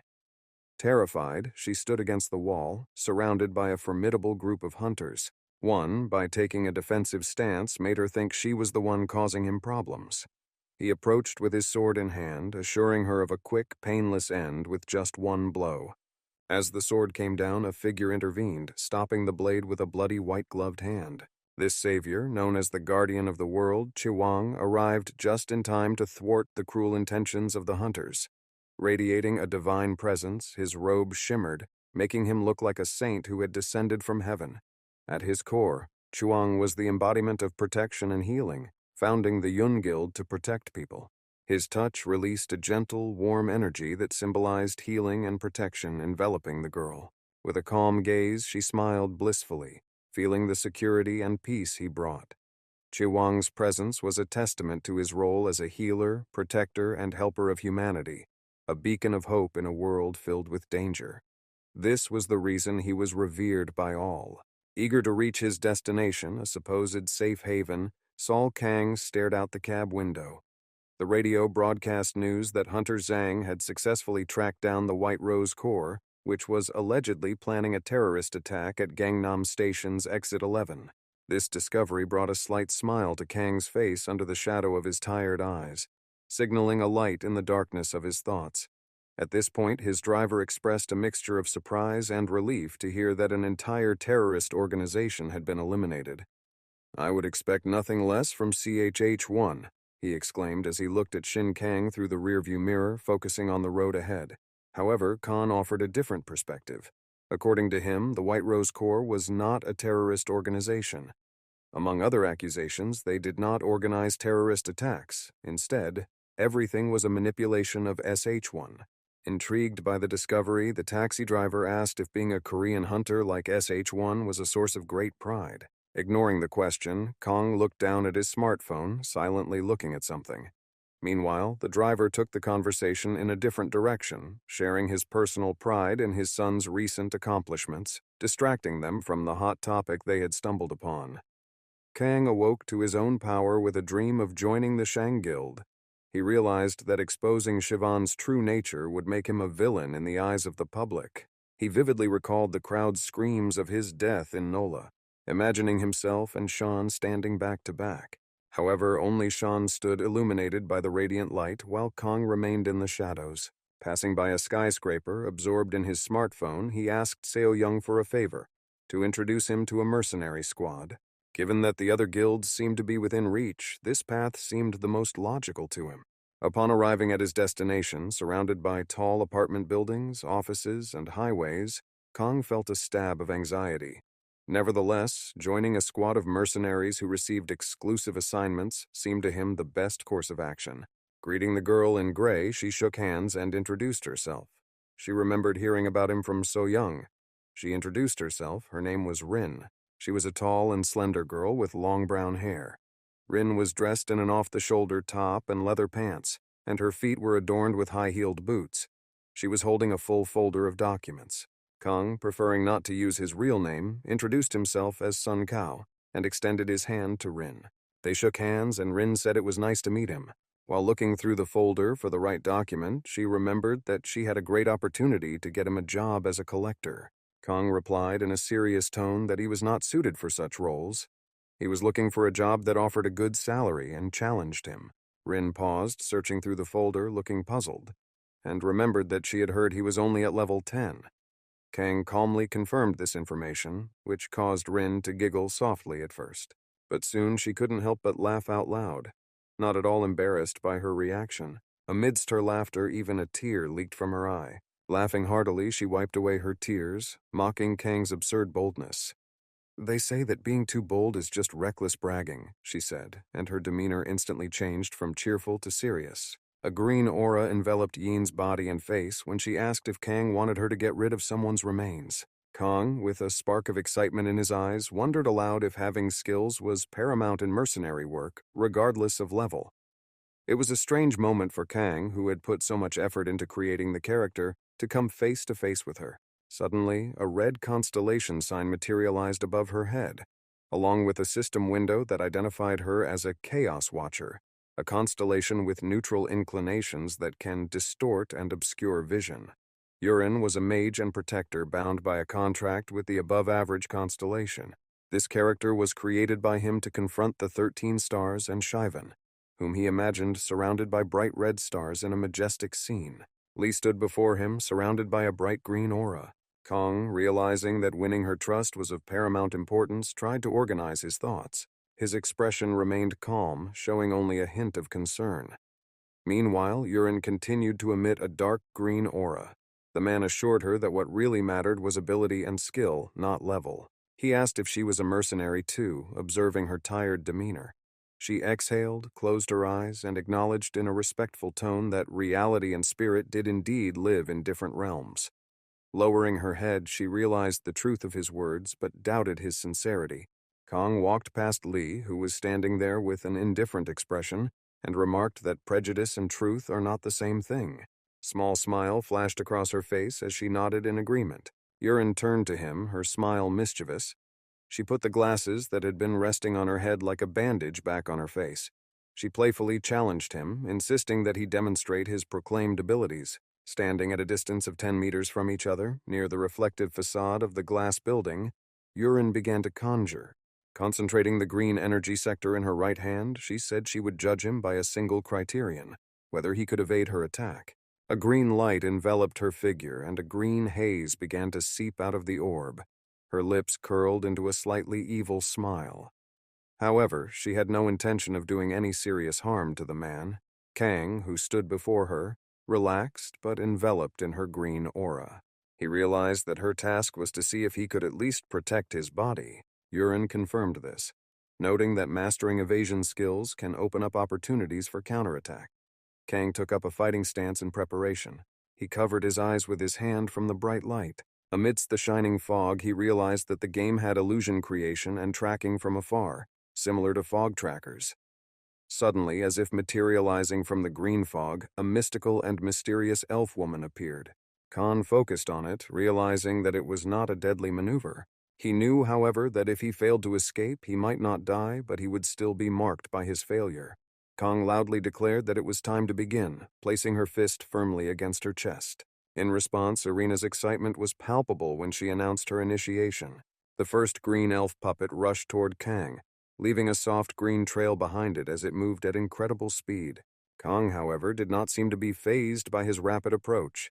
He seemed to be in no hurry, calmly standing his ground, ready to dodge at the optimum moment. At the moment when the puppet was only a few centimeters away, Kang's silhouette was enveloped in a green haze and a transparent glow, leaving Yin completely bewildered by the sight. In a turn that completely surprised Yin, she turned and saw Kong running vigorously along the outer glass wall of the tall building. She watched in amazement as he glided effortlessly across the glass surface. The feat seemed absolutely impossible at that level. Even a meter jump would have been difficult for some, and yet he was there, demonstrating mastery of what seemed to be a basic killer skill. The short-range jump? Aaron watched, unable to comprehend how easily Kang had risen to the challenge, defying what she thought was possible. Hunter's experience was evident, and Aaron couldn't help but let a wicked smile play on her lips. After all, Hunter was not the type to brag senselessly. With anticipation flashing in her eyes, she released the second doll.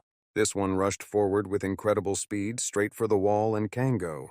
Aaron was eager to see if Kango could get away with it again. The green puppet sliced through the air like lightning, leaving a small shockwave behind. Aaron's hair waved around her face as she deftly manipulated the puppet's flight path. It bounced just an inch off the glass walls, demonstrating her precise control. Meanwhile, Kango changed his path, deciding to run along the wall. This forced the puppet to follow him closely.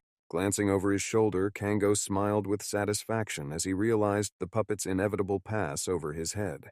With extraordinary agility, he teleported back a few centimeters, narrowly avoiding a collision. As the puppet disappeared, dissipating into a vast expanse of green energy, Aaron watched intently from below. She was stunned, unable to understand his method of movement. Turning away slightly, she found herself absorbed in the mystery and excitement of the moment, her curiosity about Kango's abilities deeply piqued. Aaron was almost unaffected by the shockwave, but it still confused her, causing her to growl softly. She looked up with surprise on her face, and Kong quickly ducked down again. Her gray eyes widened in surprise, and her thick black eyelashes fluttered upward, reflecting her disbelief. She was especially surprised considering that someone had just performed a teleportation maneuver a few minutes ago. As Urin's eyes scanned the surrounding green haze for the mysterious individual, Kang had already used teleportation to position himself behind her, drawing his sword. He calmly pressed the cold blade against her neck, suggesting that it would be appropriate to end the test at this point. With a mixture of fear and the realization that no real harm would come to her, Urin turned her gaze to Kang, her eyes wide. Although she was initially alarmed, she accepted his offer with a grunt and stepped aside. Kong marveled at her agility and quickness of response, attributing her skill to her role as a mercenary commander. He assumed her reputation was well earned. His forehead wrinkled and a drop of sweat trickled down his face. Although Urin tried to look indifferent, she could not hide her fear at Kang's unexpected display of skill, especially from someone who was new to the field. She asked if Kang had received any special training before their meeting, curious about his extraordinary abilities. Keeping his grip, he pressed the blade against her throat. But before he could continue, Yin, with a wide smile, deftly pushed the blade away from her face with 2 fingers. She noted that the methods he used were not ones that a level 10 killer could easily imitate. Kang, somewhat concerned, asked if he had passed the exam. She confirmed with a smile that he had indeed passed, adding that she could now assign him tasks that were normally reserved for level 50 operatives. Kang began to sheath his sword, relieved at the news. "That's good to hear," he commented, looking off into the distance where the sky was bright blue, though partially cloudy. Yin and Kang were traveling together in a minibus, driving through a neighborhood that bore the scars of destruction. Yin was driving and Kang was sitting in the back in a contemplative mood, catching her reflection in the rearview mirror. Yin smiled at Kang and struck up a conversation about bulletproof glass, recalling a recent encounter with a gunman that had gotten her in trouble. She wondered if Kang found the topic of bulletproof glass as interesting as she did. She asked with an expressionless face about the specific shooter she had mentioned. Irene, holding her face in one hand and laughing good-naturedly, explained that she was receiving a significant amount of attention and affection from the Eclipse people. Kang, looking at her with a combination of fatigue and irritation, mistakenly believed that a turf war was brewing. Then Irene called her green elf assistant to bring a roll of paper, which she said was necessary to track the wanted criminal. Elf handed the paper to Kang, who felt a bit embarrassed by the interaction. He was even more surprised when Aaron told him that she was a client and assured him that this information would be useful. He carefully read the contents of the order. Jeongu Province, Aosun City, Open Dungeon, Abandoned Ruins, Mukhyun. Level 50 Mage. Request, obtain a third-ranked item, Voss's Boots. It was a half-abandoned city, and the target looked like a disheveled man, possibly homeless. As Kang took in every word, a tiny pixie hovered over the piece of paper, watching him intently.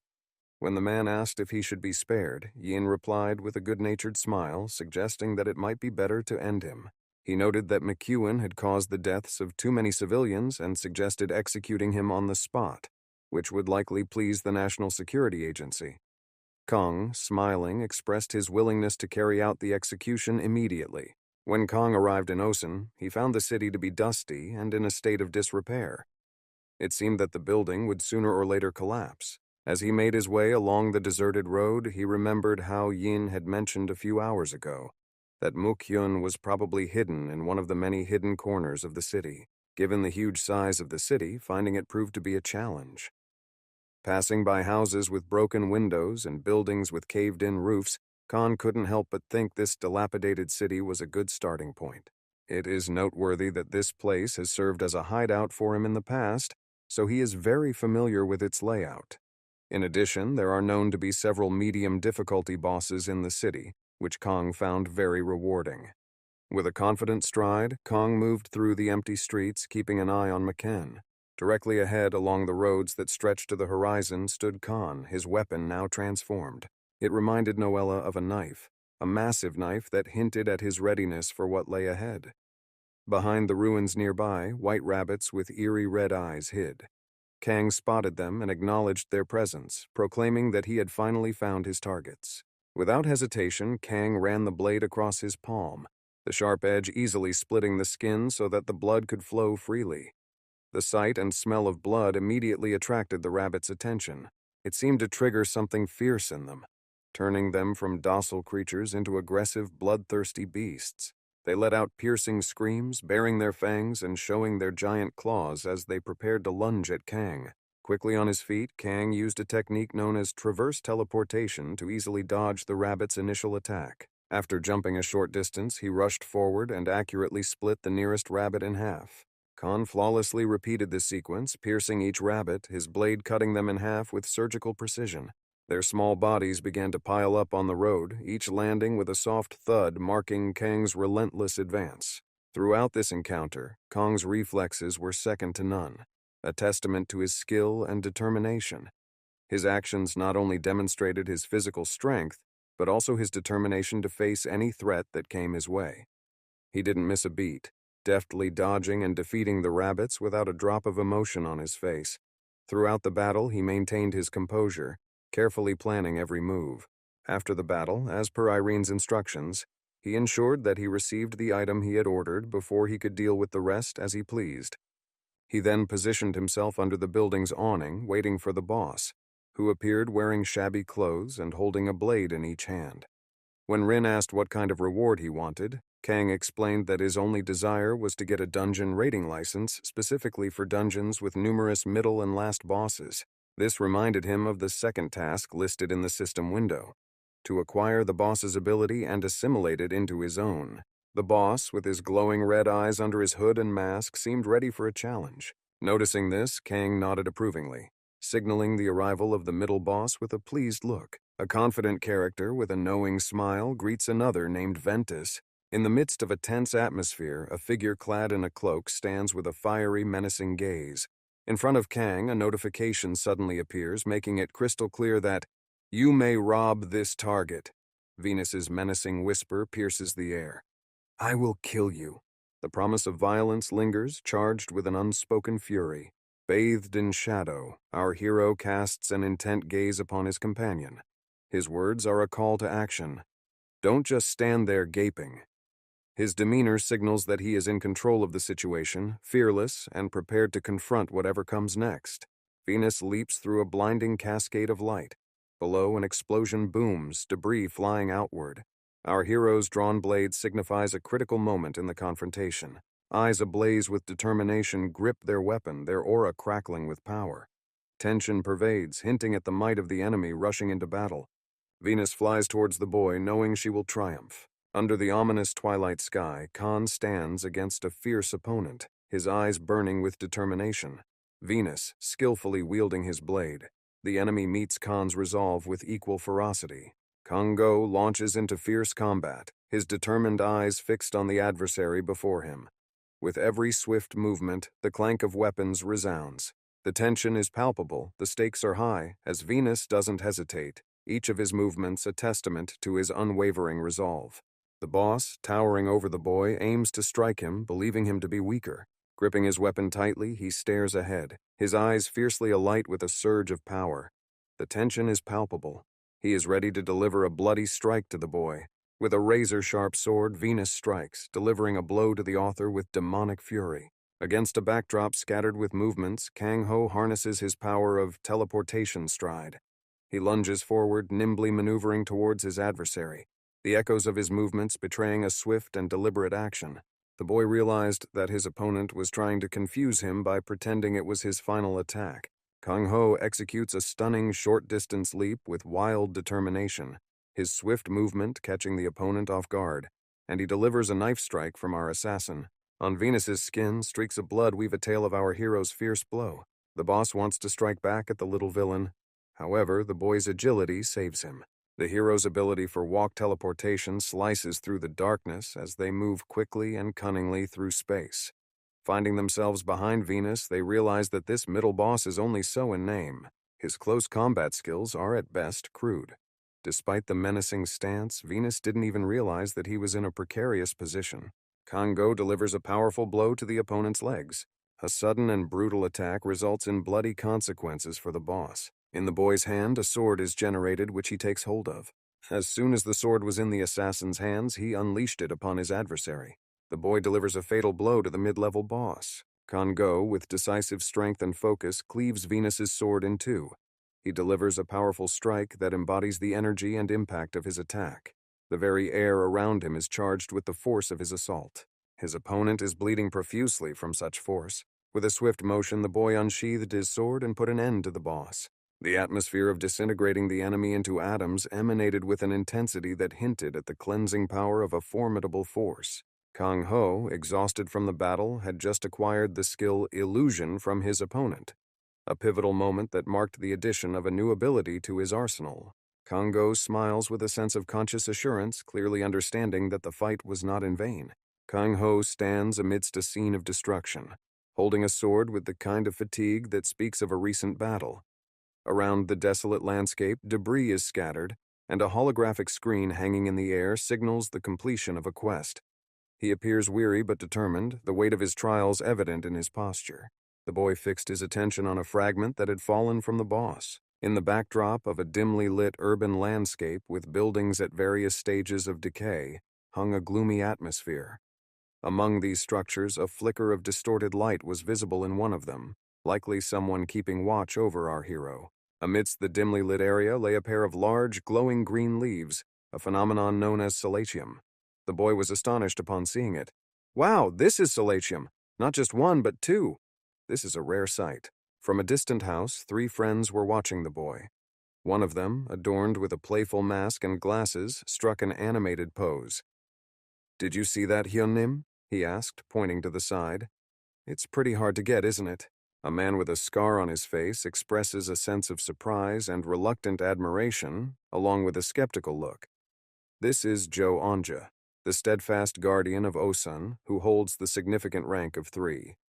His companion, standing behind him, ponders the unexpected precision in striking Ventus's vulnerability, hinting at an unforeseen twist in the Titan's battle.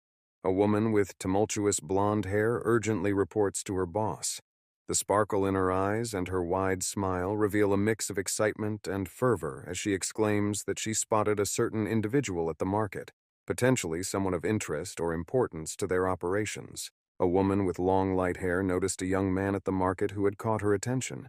He was asking for specific items: Severuro's breastplate, kobold's blood, and anesthetics intended for treating monsters, signaling his preparation for an encounter with supernatural beings. In the memories of a girl, inside a dimly lit shop, a smiling merchant offers Kanho a dagger for purchase. Kanho, with a serious expression on his face, appears focused on a task previously set, as evidenced by the inventory screen displaying a unique dagger. The surrounding narrative reveals that he is preparing for a dangerous quest in a dungeon, aiming to battle monsters and engage in item farming, combining strategy and survival in this world. This trio peers out of the window, closely watching Kang Ho. One of them comments on the skill level of the unfamiliar assassin they are observing and hints that they have never seen him before. The girl questions his suitability for this level of the dungeon, suggesting that he might be out of his depth. Laughter fills the air as the girl suggests forcibly taking someone to the location. Joe, with a serious look on his face, prevents the situation from escalating by hesitantly declining the proposal, stuttering, No need." Given Joe has his cunning plan, he relishes the thought of the impending spoils.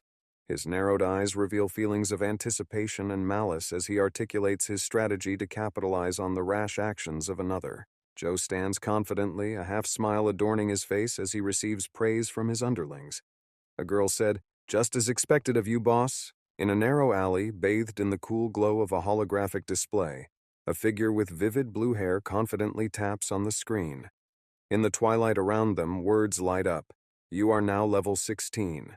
Next, basic skill at level 20. At this moment, he allocates his hard-earned points, investing each into endurance. Kongo chews on the luminous green solarium. Despite his innate sensitivity to mana, he decides to focus his attributes on endurance, outlining his strategy in a contemplative manner. Breathing deeply, he confesses to the resurgence of his emotions, to the return of his vitality, as though breaking free from the fog that had enveloped him. Finally, emerging from an emotional slumber, he once again feels the excitement of life. Solacium rests securely in his hands. It possesses calming properties, hinting at its potential to alleviate pain and ease mana hypersensitivity, DJ, a condition afflicting those sensitive to magical energy. A rare plant emerges among the sprawling urban landscape at twilight, its unique leaves stretching against the backdrop of tall buildings. Everyone in the city is aware of the scarcity of such a plant, especially in ordinary dungeons, typically due to the difficulty of cultivating it on a large scale because of its natural growth patterns. Only one person possesses the knowledge essential for cultivating the mysterious resource. This lone guardian stands amid devastation at ground zero, surrounded by fearsome creatures engaged in a fierce battle for survival. The hero stands determined, gazing upwards with a resolve of steel etched into his expression. The significance of his journey to the distant DMZ is apparent in his eyes. A mix of determination and perseverance compels him to brace for the challenges ahead. He understands the necessity of swift movement to reach his destination within the vast urban expanse. He remembered the moment when he battled with Venus, and Venus had the upper hand over him. Caught in the midst of a fierce clash, Kang Ho found himself in the whirlwind of battle. Tension surged through his body as he engaged in combat. Venus had the upper hand against him and nearly took his life. "If not for my quick thinking," reflects the assassin. The boy was consumed by his thoughts, which were oppressive and left him no peace. However, what he did like was money. As he walked down a ghastly deserted street, he pondered the need for substantial funds for an undefined purpose. In the deserted alley, where the lone silhouette of a parked van stands, the driver muses, "He ponders what was yet a year ago." The girl grips the steering wheel, continuing her conversation. "The call quality wasn't that bad initially. Over time, it deteriorates. They're addressing it through interference, so there's nothing we can do about it." She acknowledges the interference they encounter and the inevitability of the situation worsening.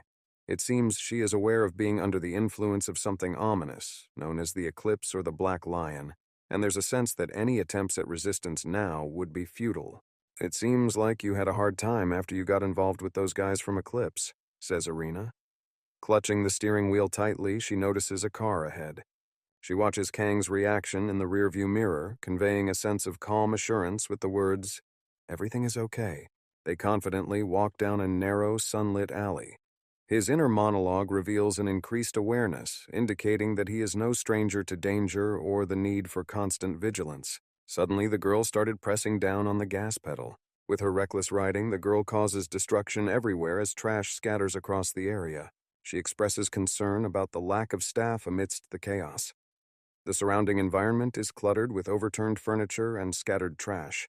A girl with a determined expression on her face rushes through the city corridors, debris flying past as she speeds ahead. A sense of urgency fills the scene, and the sound effect thunk signifies a sudden movement or contact. Someone's decision to reach out initiates motion against the backdrop of tall buildings and a fading car. The warm hues of the surroundings hint at either dawn or dusk, adding to the tension of the moment. She half speaks, saying, "I don't know." Before us stands a familiar figure with a red nimbus above their head. Chan Shiwan took the phone from the girl. She asked him, "I wonder if I can offer you a hunter that you will like, Mr. Chan Shiwan." In the dimly lit room, Chan reviews documents, examining the dossier on our hero, contemplating his fate. A girl with a determined gaze declares her intention to focus on mastering the fundamentals before moving forward, subtly hinting at the strategy she plans to employ. Chan smiles, phone held to his ear, expressing surprise. "Really?" They discuss an exceptional hunter capable of astonishing a master. The master requests not to make hasty judgments, reflecting his thoughtfulness. He believes that this hunter needs more time, demonstrating his readiness and patience. He holds a person's file and reads it, realizing that Yerin consistently provides accurate recommendations. Yerin deserves trust and reliance on Yerin's judgment. Erin, with a tinge of regret, reflects on past losses tied to misfortune. But she pushes back, casting aside worries about past situations as she no longer sees the need for concern.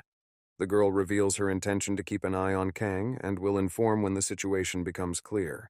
Shivan, holding the phone to his ear, asks with a concerned tone, "Oh yes, do you have any valuable information?" In the background, there was some sort of meeting going on. A character with disheveled purple hair confidently exchanged handshakes with another man, hinting at a secret agreement. His self-satisfied expression suggested that he had successfully infiltrated the criminal underworld, a feat proudly proclaimed in a dialogue bubble. "I've accidentally come across some insider information about various criminal syndicates." Behind him stood attentive colleagues, their focused gazes indicating that they were ready to act according to the situation. Shixuan informed them that they would soon receive important information through secure email. Yerin gripped the steering wheel tightly. Filled with sincere gratitude, she repeated, "As always, thank you." The master offers his assistance, telling the woman, "It's nothing. I can help you with such information whenever you need it." He expresses concern about the Yunhua Guild and suggests that there is a critical need for skilled professionals. In the background, we see a tied-up boy being held hostage. This boy is completely surrounded. He grinds his teeth against an invisible force that fiercely grips around his neck. Shivan tells him, "If you send good, I will treat you in the best possible way," he says, appearing menacing and intimidating the captive boy, all the while indicating that he is merely bluffing. At that moment, after the bell, the girl lets out a soft, "Who?" "God." She tries to speak very carefully with the master because she is afraid of his wrath. Continuing her journey in her van, the girl thinks to herself, "No matter how high your expectations may be," we shift our focus to our hero who, with his sword drawn, charges at the enemy, determined to teach him a lesson. He pierces the enemy's flesh with his dagger, and the pink blood of an unknown creature splatters across the screen. After being struck, he recoils from the boss, reminiscent of a Dementor from Harry Potter. A terrifying figure identified as the mid-boss Ibri stood amidst crackling, dangerous energy. Gleaming red eyes pierced through the shadows, a harbinger of a daunting challenge ahead. The knife driven directly into the hand of the boss didn't significantly alter the outcome of the battle, but it did deliver some kind of blow to the skeleton. Ibri charges at the young man with a deadly attack. A dark hand swoops towards Kang, his adversary unfolding in a dangerous dance of combat where every move could be the last. Kango stands in the shadows, watching as a skeletal, massive hand hurtles towards his face. The air around him crackles with tension. A red, terrifying energy bursts forth, ready to strike with ferocity. Amidst the surge of radiant energy, Kanho confronts a dreadful entity whose colossal skeletal hand casts a looming shadow over him. His stance is firm, yet the grandeur of the challenge ahead is palpable. Kango squats, defending himself, surrounded by the enemy's massive hand. Kangho persists amid the shattered fragments, his hand still reaching its goal and seizing the boy. The boss appears impressed by the assassin's maneuver. The hand shatters like glass around Ibra. Instead of seizing and destroying the boy, it grasps at fragments and expends its energy on her. Kango bursts into action with illusion magic, which he uses to slip away, the weakness of artful escape. The character noticed a flaw or gap in their opponent's defense and plans to exploit it. They've devised a strategy that involves analyzing the situation and preparing to act. A massive rock is launched into the air, bursting with energy. Prativan hurls a stone at our hero. He tries to dodge the blow. Kongo's boot strikes the ground with such force that the surface cracks and debris scatters. With a determined look, the assassin lunges to the side to dodge the flying rubbish. Emotions are running high. A powerful explosion sending shock waves and scattering debris in all directions. Despite his efforts to dodge, the stone boulder inevitably caught up with him and pinned him down. But all of that was clearly his trick of illusionary magic. The boss was unsettled by the young man's maneuver. He didn't know what to expect from him. At this moment, Kang Ho is deploying a powerful teleportation technique in stride, reaching out towards the sinister entity shrouded in shadows, its single red eye ominously glowing. Electric blue energy crackles around the boy. At this moment, a dagger materializes in his hand. He pierces his adversary through and through with this sword, the foe's pink blood splattering everything in sight. Ibrim, gazing intently, assumes a combat stance, realizing that his end is near. Kang Ho emerges victorious from a fierce battle, having just defeated the formidable mid-level boss. A surge of digital energy encompasses the scene as Kang Guo initiates the process of skill looting, signified by the bold warning skill looting. He is tense with anticipation, eager to see the outcome of this theft. Kang Go stands amidst a war-torn street at dusk, observing a holographic message. He ponders the message's content. Kang's focus on the message indicates a critical moment of decision-making, possibly regarding his next step or current mission. The boy tenses his arm and sees how it bursts into flames with energy. He has gained the power of absorption. He focuses his gaze on the sword lying next to him, and he grasps it with an energy hand which he can now manipulate. He didn't even move physically. With a focused gaze, the boy tightly grips his sword, radiating an aura of control. The sword emits an ethereal blue glow with shards of light breaking off, indicating a powerful, perhaps magical reaction. The young man recognizes the versatility of his newfound power, noticing its effects on the objects around him. Under the veil of the evening azure, Van Gogh contemplates his next move. Firmly gripping the knife, he demonstrates his ability to control movement, suggesting a strategic advantage in the impending battle. With a fierce determination etched on his face, he lunges forward, the sheer force of his motion cutting through the surrounding chaos. He runs forward to meet adventures. 3 figures stand in the shadowy confines of a room, their attention fixed on something beyond the window, the tension palpable in their poised stances and focused expressions. The central figure, distinguished by vibrant red hair, protective goggles, and a communications headset, observes with a blend of admiration and wariness, "Look at him." Beside them, another individual, similarly outfitted with goggles and a headset, expresses a touch of astonishment. "He sure has some guts." Beneath this tense tableau, text emphasizes the critical nature of what they observe: an assassin. Their concentrated gaze suggests the significance of the events unfolding before them, hinting at the high stakes involved. A figure is depicted wielding a hefty hammer, executing a formidable swing that sends shockwaves around, signaling the force of the impact. A speech bubble reveals astonishment at the figure's capacity to conquer Ibria without the aid of a tanker VDJ, a term from gaming and fantasy lore referring to someone designated to absorb damage in place of the team. Beneath, another character, wearing a puzzled look, questions the intentions behind the hammer wielder's actions, while a third contemplates if he's aiming to enhance his skill proficiency, hinting at a motivation for personal development or advancement in strength. The surrounding darkness and tense atmosphere suggest a scene charged with seriousness or intensity.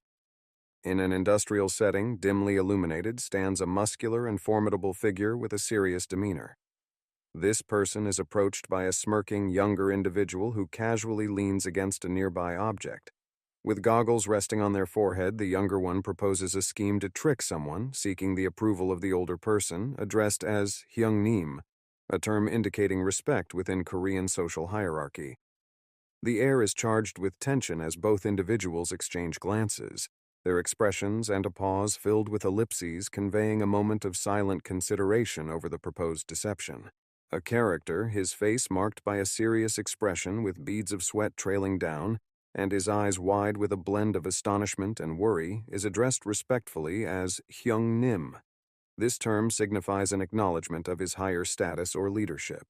The scene, underscored by his strained posture, evokes a sense of suspense or apprehension. In a moment charged with tension, one character forcefully hushes the other, their frustration over strategic decisions palpable, particularly the idea of exploiting an opponent's fatigue. The scene intensifies as a stern "shut up" cuts through the air, demanding immediate silence. A character assertively shares their tactical viewpoint, arguing that there's an upper hand to be gained by targeting an adversary's weariness. Suddenly, disorder breaks out, illustrated by a swift whoosh and a startled exclamation. A different voice recognizes the command, appearing prepared to execute the strategy suggested. Activities are occurring within one of the damaged structures. A rugged individual marked by a grave countenance is seen firmly holding a notebook or pad, his grip on a pen exhibiting either frustration or a resolute determination. The act of him gnawing at the pen seems to denote profound contemplation or a significant concentration, as if navigating through a complicated issue or strategizing an important action. His clothing, adorned with a fur-lined coat, suggests a preparedness for severe environments or reflects a toughened character. The Korean characters Tim Ayam, positioned above him, might signify a curse word, inferred speech, or a sound effect, accentuating the heightened emotion of the scenario. A hand is shown pressing against a smooth surface, perhaps engaged in a secret mission, tasked with delivering sensitive information regarding the Blue Eyes mercenary group to Lee Yeren. The atmosphere is heavy with the intrigue and silent tension of espionage. The body lay on the ground, surrounded by a blanket of blood.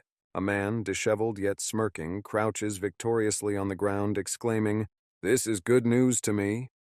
Beneath him lie two vanquished figures, extending their hands and gasping for solace. The victor radiates a sense of supremacy amidst a backdrop of turmoil and defeat. The scene depicts a self-assured figure wearing a smirk of superiority, recognizing Lee Yeren's eagerness and impatience to apprehend him.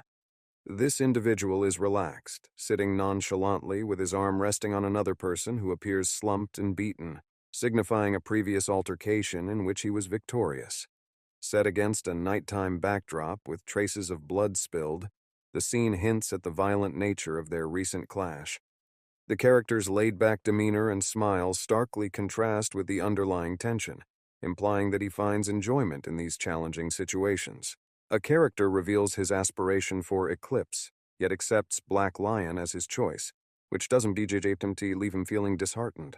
Symbols that stand for Eclipse, Blue Eyes, and Black Lion hover overhead, presumably symbolizing diverse roots or abilities. Beneath, a man with unkempt hair and spectacles looks determined yet fatigued, suggesting a victory hard won. He talks about his return to Daejeon after a long absence, indicating a momentous shift or a return to familiar grounds. He experienced a sense of unease. Khan approaches the figure, gazing directly upwards. He gazes intently at the villain. A shadowy figure smirks cunningly, their sharp teeth and the gleam in their eye betraying their intent as they pinpoint a new victim for thievery. The emitted sound K conveys a blend of amusement and scorn. In the foreground, a fist is tightly clenched, with motion streaks suggesting it is either knocking or tapping on something, potentially a wall or door. The character, viewed from behind, exudes determination and is wearing a jacket with a fur-lined collar, hinting at a chilly surrounding. A speech bubble emanates from this character proclaiming, "Come out, guys," indicating a call to action, either for a confrontation or to gather others. In a tumultuous setting, a character marked by an unwavering resolve yet troubled visage grapples with a towering shadow beast. This dark entity, displaying menacing eyes and exposed sharp teeth, looms over the individual crouched defensively, with one hand pressed against the ground in anticipation of an imminent offensive. Enigmatic crimson letters swirl throughout the scene, amplifying the atmosphere of urgency and looming peril. The suspense peaks with the foreboding words, "It's time to eat," signaling a critical instant when the creature is poised to attack. An air of pressing urgency is vividly communicated as a mysterious silhouette propels itself through the air, the pronounced onomatopoeic sound "krrk" accentuating the swift and forceful motion. The frame's dramatic angle injects a sense of dynamism, indicating that this is a crucial and action-filled moment. A fierce black creature, its eyes glaring menacingly and claws razor-sharp, surges forward with a roar, aiming at a man who appears tranquil. his blue hair noticeable even with his back to the beast. The air is charged with tension, signaling an unavoidable confrontation. A man with dark hair grips a glowing, potent artifact of complex craftsmanship, alive with a current akin to electricity. His face, marked by an intense and concentrated gaze, underscores the significance of the item he wields. Beneath him, a threatening beast, eyes ablaze, bares its teeth in aggression, indicating a looming clash. The sole piece of text, a sound effect captioned as "grrr," captures the creature's mix of confusion and curiosity about the unfolding scene. The illustration portrays a character exhibiting a mixture of surprise and confusion, evidenced by his bewildered expression. With eyes widened and mouth agape, he exclaims, "Huh?" A clear indication that he's grappling with a sudden event or revelation. The employment of dark hues alongside the character's disheveled appearance hints at a moment filled with tension or drama within the narrative. A character, distinguished by blue hair, is encircled by shadowy figures that bear a strong resemblance to wolves. Displaying an expression of surprise and fear, the character's shock is amplified when one of the wolf-like creatures makes a sudden lunge towards them. The exclamation, "What?" encapsulates their astonishment, and the remark, "They're not the type to get so excited over normal meat," implies that these beasts are no ordinary predators, suggesting a situation fraught with danger and intensity. A character, marked by deep concentration and unwavering determination, clasps a luminous sword, gearing up for a pivotal move. They're enveloped in a dramatic ambiance accentuated by stark blue lighting effects. A creature resembling a fierce wolf is depicted in the midst of an attack, its face contorted in a snarl, presented up close. Blood is shown splashing, and a foam is seen hurtling through the air. The scene's intensity is heightened by the sound effect, "Oh!" indicating that the beast has violently impacted something or someone just beyond the viewer's sight. The ferocity and intensity in the creature's eyes are unmistakable as it engages in the aggressive encounter.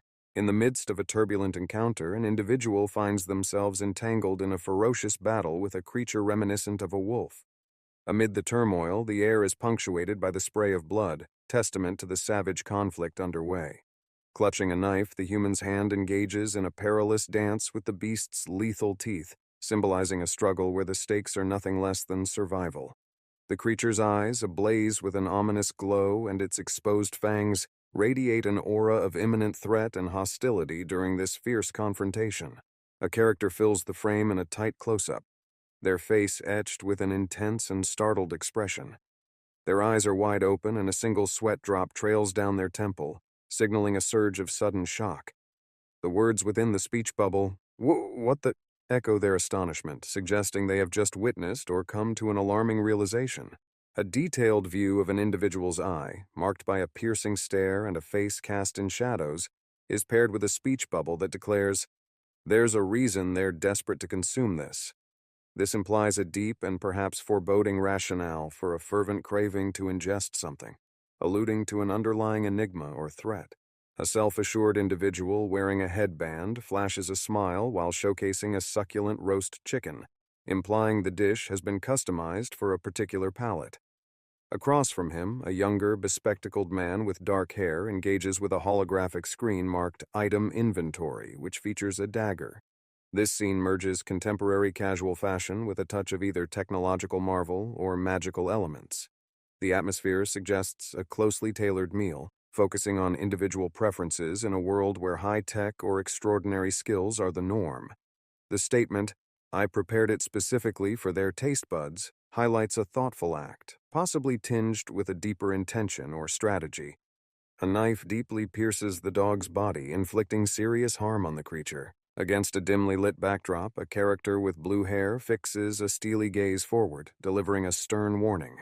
The serious look on their face, coupled with the dark, brooding atmosphere, indicates a moment filled with tension and potential conflict.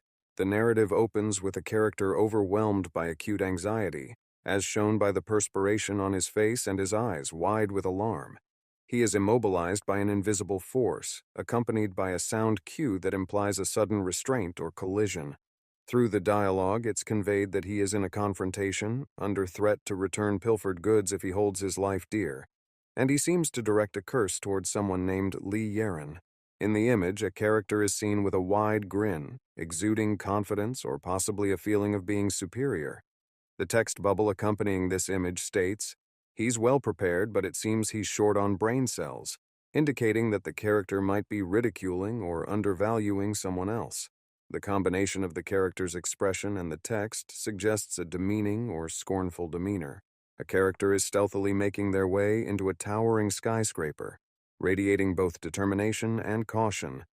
They face criticism for their audacious decision to venture directly into enemy territory. The character issues a menacing directive, "Explode and die," signifying an aggressive display or the casting of a wicked spell. The scene is set against an object that radiates a bright, mystical light, indicating the impending fulfillment of the destructive order. Accompanied by the sound effect "buying," it emphasizes the growing intensity of the energy.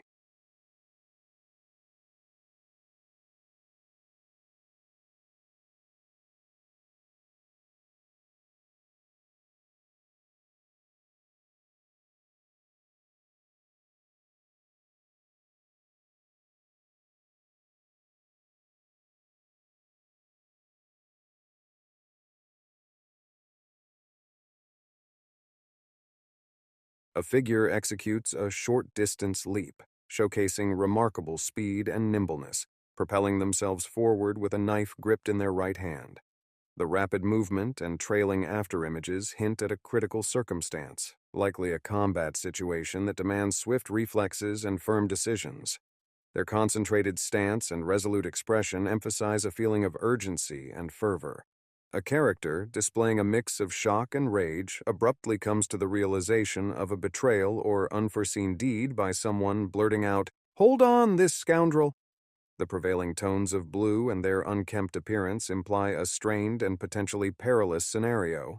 A character skillfully dodges numerous mana traps, astonishing onlookers with his agility and strategic expertise during a critical evasion. In the foreground, a figure clad in a fur-collared coat emits a gruff, "Cook!" their face marked by concern as they watch another person depicted in the background rushing with urgency.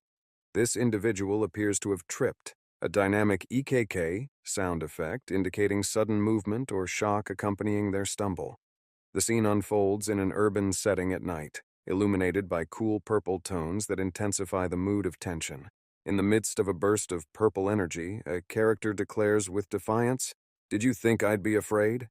The chaos enveloping them and their fists tightly clenched indicate a charged encounter brimming with intense emotion. Surprised, the character is marked with the Korean interjection "Node NDM above their head, accompanied by a tiny speech bubble containing an exclamation mark beneath it, depicting a sudden shock or epiphany.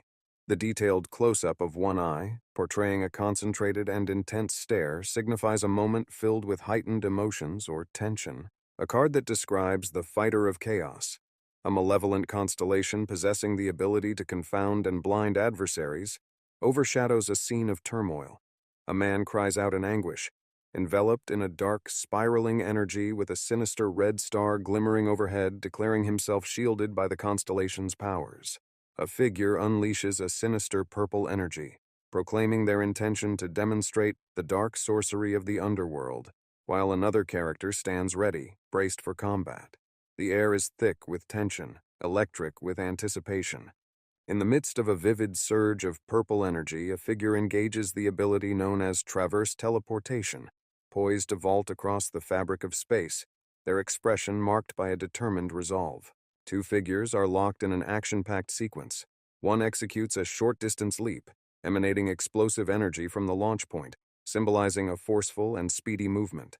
The tension in the scene is unmistakable, with kinetic lines underscoring the rapidity of their motion. A character whose gaze is sharply focused appears to be intensely observing or evaluating a situation. This is underscored by the thought, "He's around level 50, which hints at an assessment of another's strength or skill based on their level. This suggests an element of strategy or preparation for a potential confrontation in a world where abilities are quantified by levels. In a shadowy environment, a silhouette is captured in an energetic stance, appearing to either jump or be thrust backward with a look that combines astonishment and perplexity. Foremost, another figure is presented with their back facing us, implying a stance of aggression or dominance. The foreboding text insinuates a mystical assault, a dark mage wielding a bewildering constellation. The moment is charged with tension, underscored by the caption, "It's clear what he'll do." A man with dark hair, clad in a black shirt and trousers with a loosely unbuttoned shirt draped over, moves dynamically, propelling himself forward with a look of resolve. Beneath him, other characters seem to shrink back, overwhelmed by defeat or fear, with one depicted in a close-up, their expression one of shock or terror. The air is thick with anticipation, hinting at an approaching showdown or a pivotal action on the verge of unfolding. The scene depicts a character sprawled on the ground, appearing vanquished and powerless, enveloped by an atmosphere of inevitability, while another voice announces, "You can't evade this time." The ambiance is charged with tension, indicating a pivotal moment of conflict where flight is no longer feasible. In a charged moment of action, the command, "Seize vision," reverberates forcefully across the frame. A character whom we're led to believe is the protagonist finds himself in a critical predicament, sprawled on the ground and facing a menacing, shadowy alley. We see him from behind, and he seems to be gazing upward, either in desperation or astonishment at a dark figure soaring through the air, either making a swift escape or initiating an assault.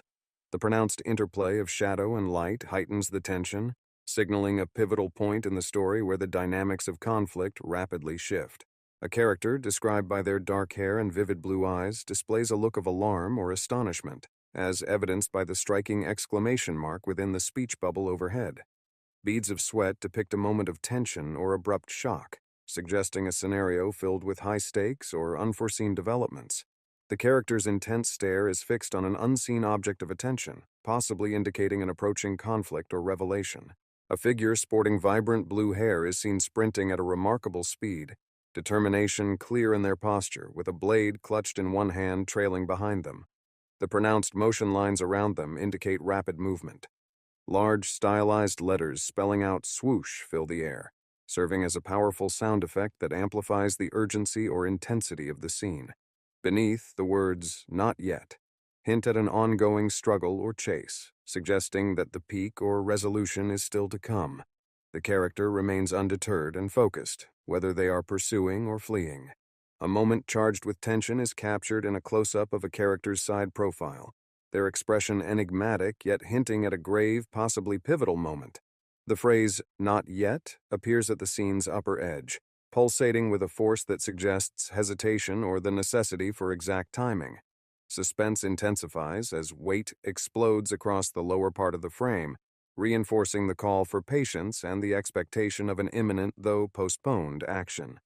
The scene's stark contrasts and crisp lines serve to underscore the moment's significance.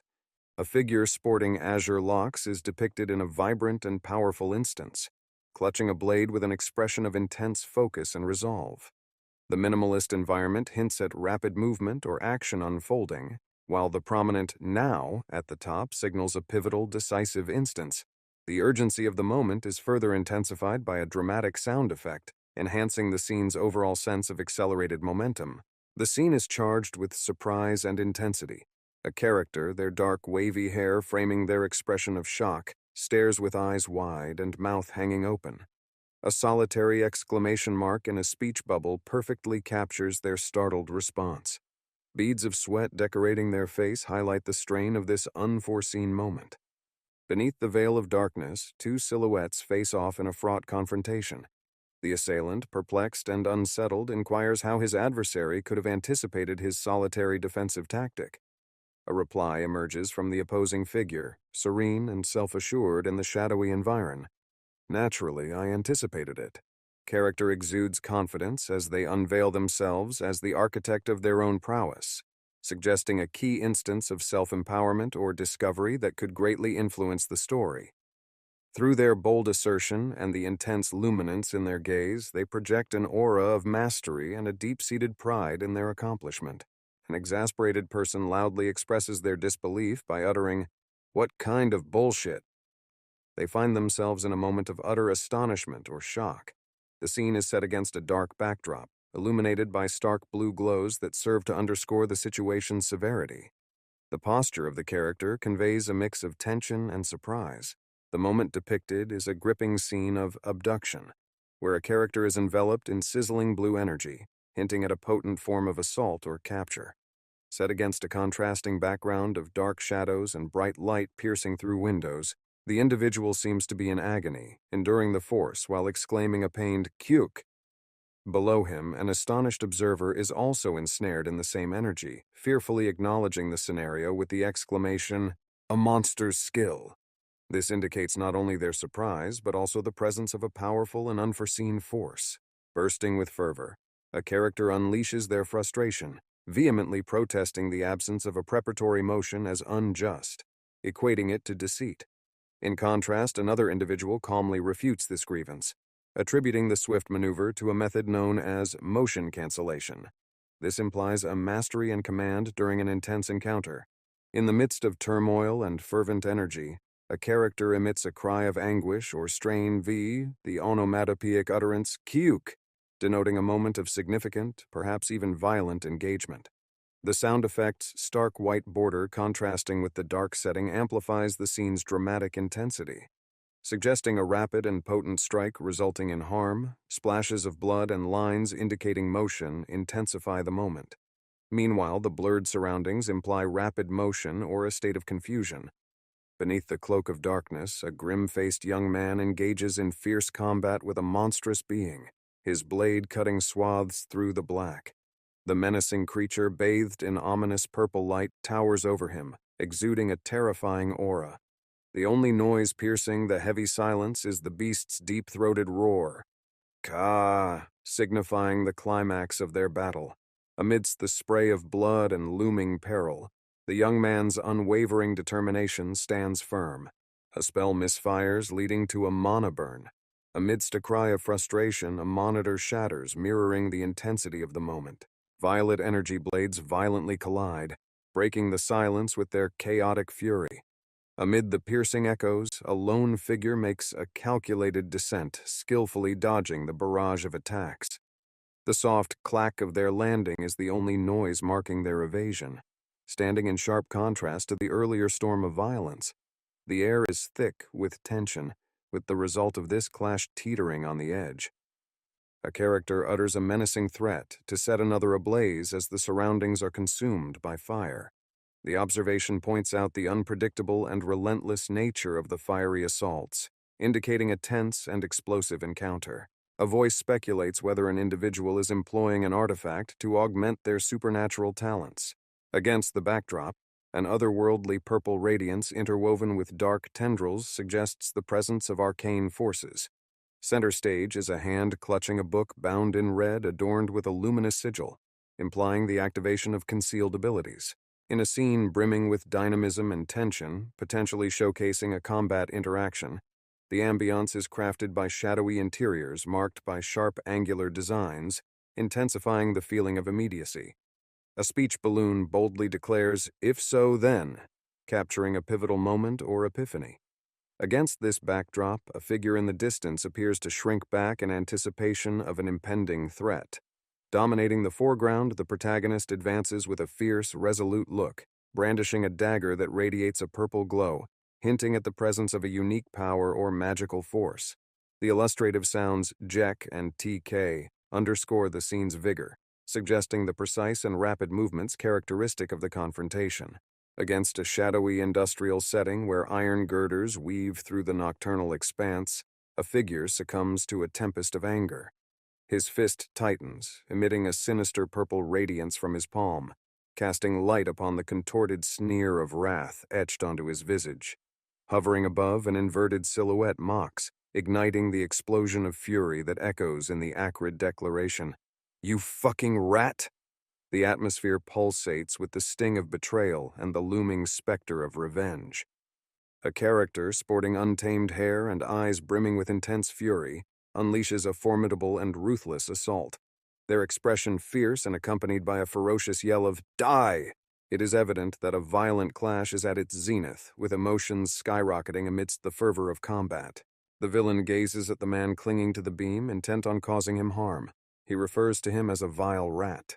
The adversary, invoking words of Umra, delivers a mighty strike. Within the manga panel, a captivating action sequence is depicted, featuring a character unleashing a potent, energy-driven assault. This powerful emission is represented through sharp, irregular lines and a concentrated beam that fills the panel with a striking purple color. Off in the distance, another character appears to brace themselves or react to this formidable energy. The scene's intensity and motion are highlighted by angular lines and a skewed perspective, illustrating a peak moment of conflict or battle. The addition of white impact lines around the burst of energy serves to underline its strength and the immediate nature of the situation. In a room suffused with a purple glow, a character dangles upside down, radiating either confidence or madness, as apparent from their thunderous laughter, "Ku ha ha ha." This resonant exclamation and their unusual posture hint at a moment filled with drama or unexpected revelation.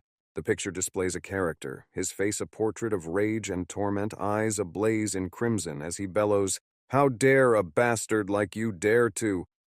This powerful display of emotion indicates a moment fraught with conflict or a visceral reaction to a profound affront or deed by an unseen character outside the frame. The surrounding hues are deep, intermingled with shades of purple, enhancing the sense of anger and looming threat in the scene. A figure steps forward intentionally, each movement punctuated by the onomatopoeic tap, underscoring their deliberate approach. The scene, awash in cool, shadowy tones and captured from a specific angle, drips with tension. With every echoing footstep, the air thickens, hinting at a pivotal moment on the verge of unfolding. Veiled in the shadows of night, a collective of individuals faces an unforeseen entity blocking their path, igniting a mix of astonishment and anxiety among them. The environment is scarcely lit, with a sense of oppression lingering in the air, multiplying the effect of the surprise. Standing prominently in the foreground, one character, alert and poised for combat, clutches what seems to be a weapon. This unexpected presence that has emerged from the darkness shatters the previously calm atmosphere with a vivid. The intensity of the moment is heightened by vigorous sound effects, while the prominent inscription "Illusion Magic" at the scene's base suggests the involvement of supernatural talents, laying the groundwork for a thrilling confrontation. Enshrouded in a sinister and mysterious purple aura, the character radiates an aura of dominance and turmoil. His state of profound distress is vividly conveyed by his agape mouth, bellowing out curses, "VDJ, VJNJA, fuck VJJ." The raw intensity etched on his face, manifesting in deeply furrowed brows and eyes ablaze with either fury or torment, hints at a torturous metamorphosis or the unleashing of formidable power. Surrounding him, symbols reminiscent of electricity accentuate the feeling of an explosive force pulsating within or around him.